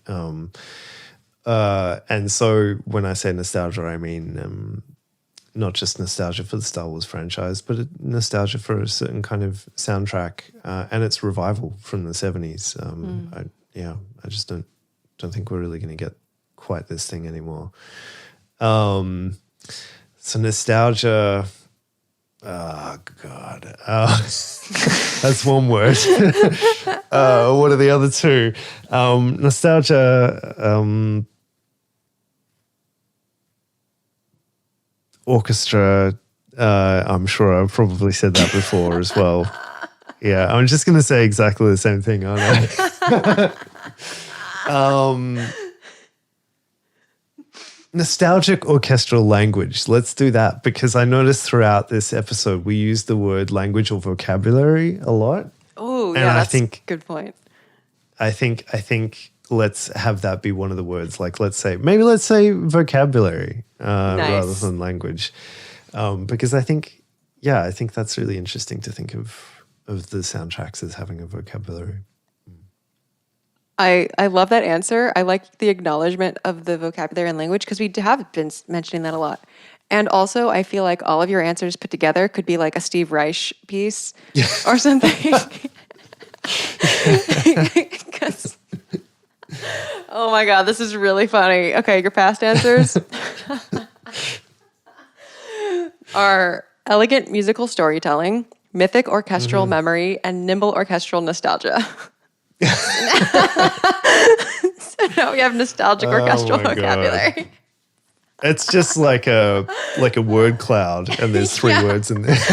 But like a little bit of a different order, like a word swapped out. Yeah. That's really funny. Nothing if not consistent. Okay, what is something related to Star Wars music or sound that you want to learn more about? What it is going to take to persuade Disney to release the complete editions of these 3 sequel soundtracks. What do you mean complete edition? Like more than we have. Yeah. You know, as much of what you actually hear in the movie as possible. Yeah. And like, you know, I know with this film there was a lot of music that was written and recorded. I think Frank was talking about that even last time he was on, that, or maybe one of these. I think his answer to that question was like, what happened with Rise of Skywalker? And like, yeah, I'd like to have all the music that was recorded for this film. Obviously, I'd love that. I'd love that for all the movies. But I would actually just like the complete soundtrack, you know, like in the way that, this is great. I was going through boxes of stuff that my parents gave me when they downsized. And so I have like my CD copies of the soundtracks. Nice. That's the 4 CD CD anthology. Yeah. And like, you know, I know even these aren't totally complete, and like, you know, the way that movies are made these days, especially, you know, the Phantom Menace one, which I think is over there with the With Darth Maul. Darth Maul looking blue. Like there are some horrible edits on that score which make for a difficult listening experience, but that's how it is in the movie. So I get that it's a little bit different, but like, I don't know, if you could just pay someone for, you know, some time to put together a full album, I will pay lots of money to listen to that, so please do. Chris Malone, What will it please take? help us here. Yeah. Oh my gosh. Yeah. Oh, I would love that too. I feel like they're not going to do it, you know, in our lifetime. Yeah. I would probably also settle for despecialized official editions of the original films, but I don't know. Oh yeah. That would also, as well. yeah, if we can, let's get to the bargaining table, Disney, as fans. Yeah, exactly. Yeah. Yeah. Previously you We said, want to, yeah, we want, yeah, we want to pay you money for the things that you have the rights to. Please It's just true. let us. Yeah. it's so true. Anyway, sorry. What will Natalie Holt's soundtrack for Obi-Wan sound like? Okay. You know, given all the new directions that various Star Wars scores have gone since John Williams, will we ever return to the original sort of orchestral sound? So, yeah, kind of similar things that we were talking about today, which that's something I'm always, you know, I'm after The Rise of Skywalker, I also don't know how scores like this will exist again, because it's not just this score in isolation. This score is like the 9th movie in 50 years or whatever. And there are so many conditions that are hard to replicate. Yep. It's even, you know, if they got in a composer who does great work with a full orchestra, like a John Powell even, you know, and said, no concessions to contemporary taste.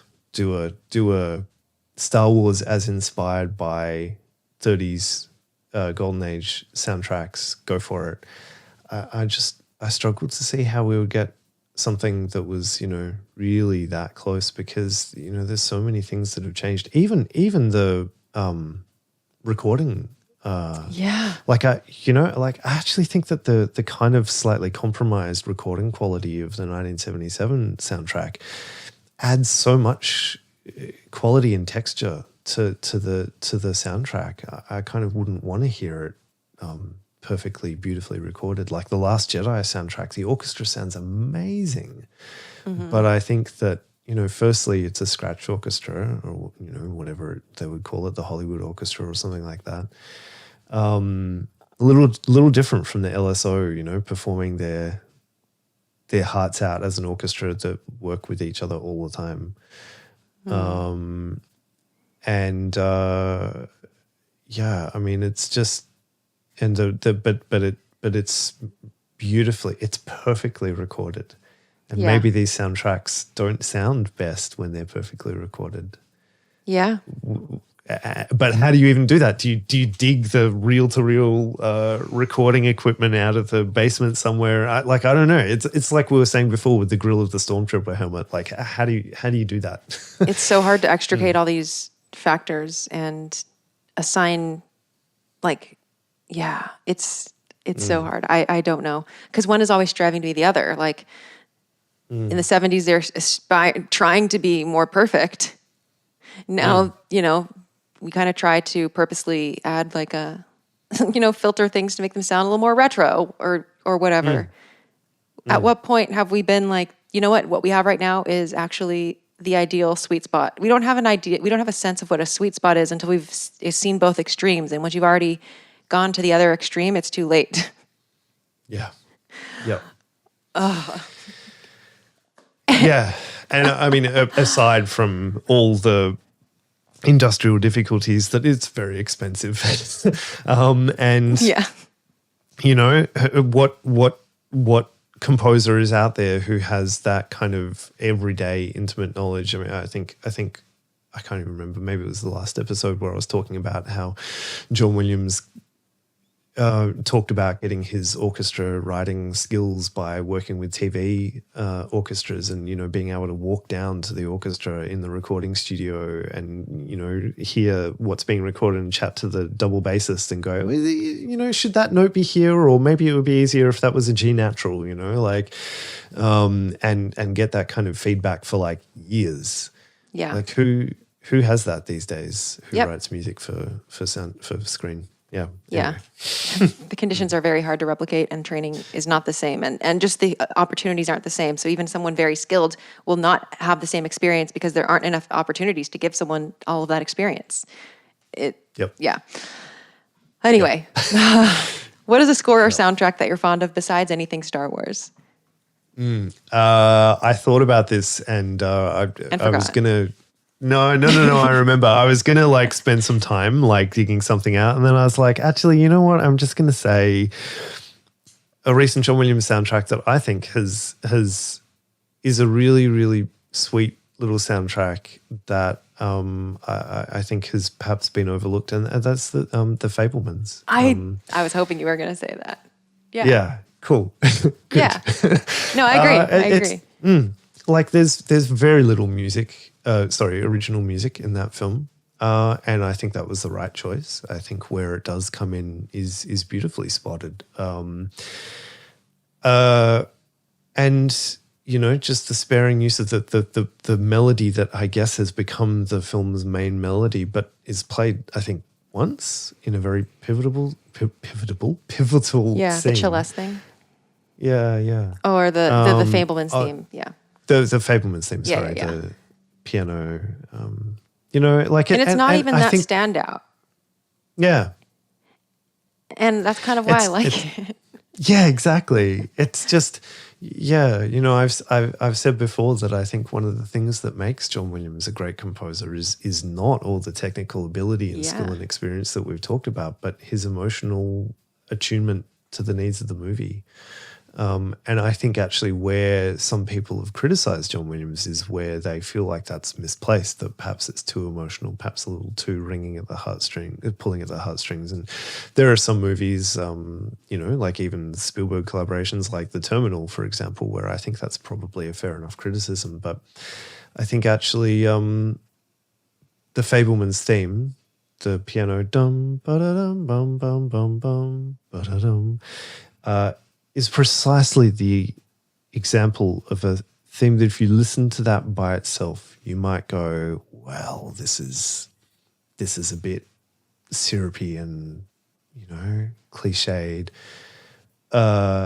If you're assuming that it's going to be plastered all over the movie and played to 11, in intensity. And it's not. It's just there in this one little sweet moment, and it's just a beautifully judged little thing. And I think... people shouldn't think not less of the film, but think less frequently of the film just because there's not much music in there and what music is there is relatively modest. Sometimes modesty is precisely what's perfect. Yeah, 100%. In fact, in the Ray Ren fight scene that we talked about today, the sound editors in the Dolby Institute interview said that like John Williams was looking at what they did and told them like, you could take this out. Like, and he was saying like, he was being very humble and like, oh, you could encouraging them to like take out some of his music. Huh. So, which is very John Williams. He, even though he likes to have his music heard, he knows when it's his place. So, yeah. Mm-hmm. Anyway, Dan, where can people find you online these days and get your book? Yeah, actually, the book just came out in a second printing in paperback. Cool. Just like a month ago, I think. I don't know when this podcast will actually come out because of the strikes. Yeah. Yeah. But yeah, it's a really nice little thing. That's so cute. It's nice to have. Yeah, nice to have a copy of your book in hardback, especially in the academic world. That's kind of a sign that maybe some people have actually read it, which is nice. Not always guaranteed. So I'm very, very grateful for that. It's out. I don't know. It's through the University of Minnesota Press, and I think particularly if you're in the States, you can get it for a very good prices, like $20 or something like that. The rest of the world, you can still get it at the same price, but shipping is like double the cost of the book. So I don't know. It might be. You can get a Kindle version too. Yeah, that's true. Yeah. As to where you can find me on the internet, I don't know. I know. It's like such a weirder question now than it used to be. Yeah. Well, I'll just put whatever your current links are in the show notes. Yeah. I mean, I have a website, which is just myname.com, like dangolding.com, and I try and keep that updated with the networks that I'm on. Yeah. That's as best as I can do. Yeah. And Dan has albums out, including a new video game score. And then you could also listen to Art of the Score podcast, which I do recommend. We'll try and get out a new episode. We get emails from people that I think have started politely and getting less polite of just being like, where are you? So we haven't done a new episode in, I think, 2 years, which is a pretty long time. They have a good for backlog podcast. if you're just getting started. They have a great long backlog. You can find Star Wars Music Minute wherever the links are in the show notes at the moment. No, seriously, Star Wars Music Minute. I mean, you could just through Discord, through Twitter, possibly. I'm not on the new networks as Star Wars Music Minute, but just look for Chrysanthi Tan and you can find me. We're just in the final act of the movie. No, not the final act of the movie. Like halfway through the movie. No, a little more than halfway through the movie. So definitely come back next week to hear us talk about minutes 86 through 90 of The Rise of Skywalker. May the Force be with you, and thanks for listening to Star Wars Music Minute.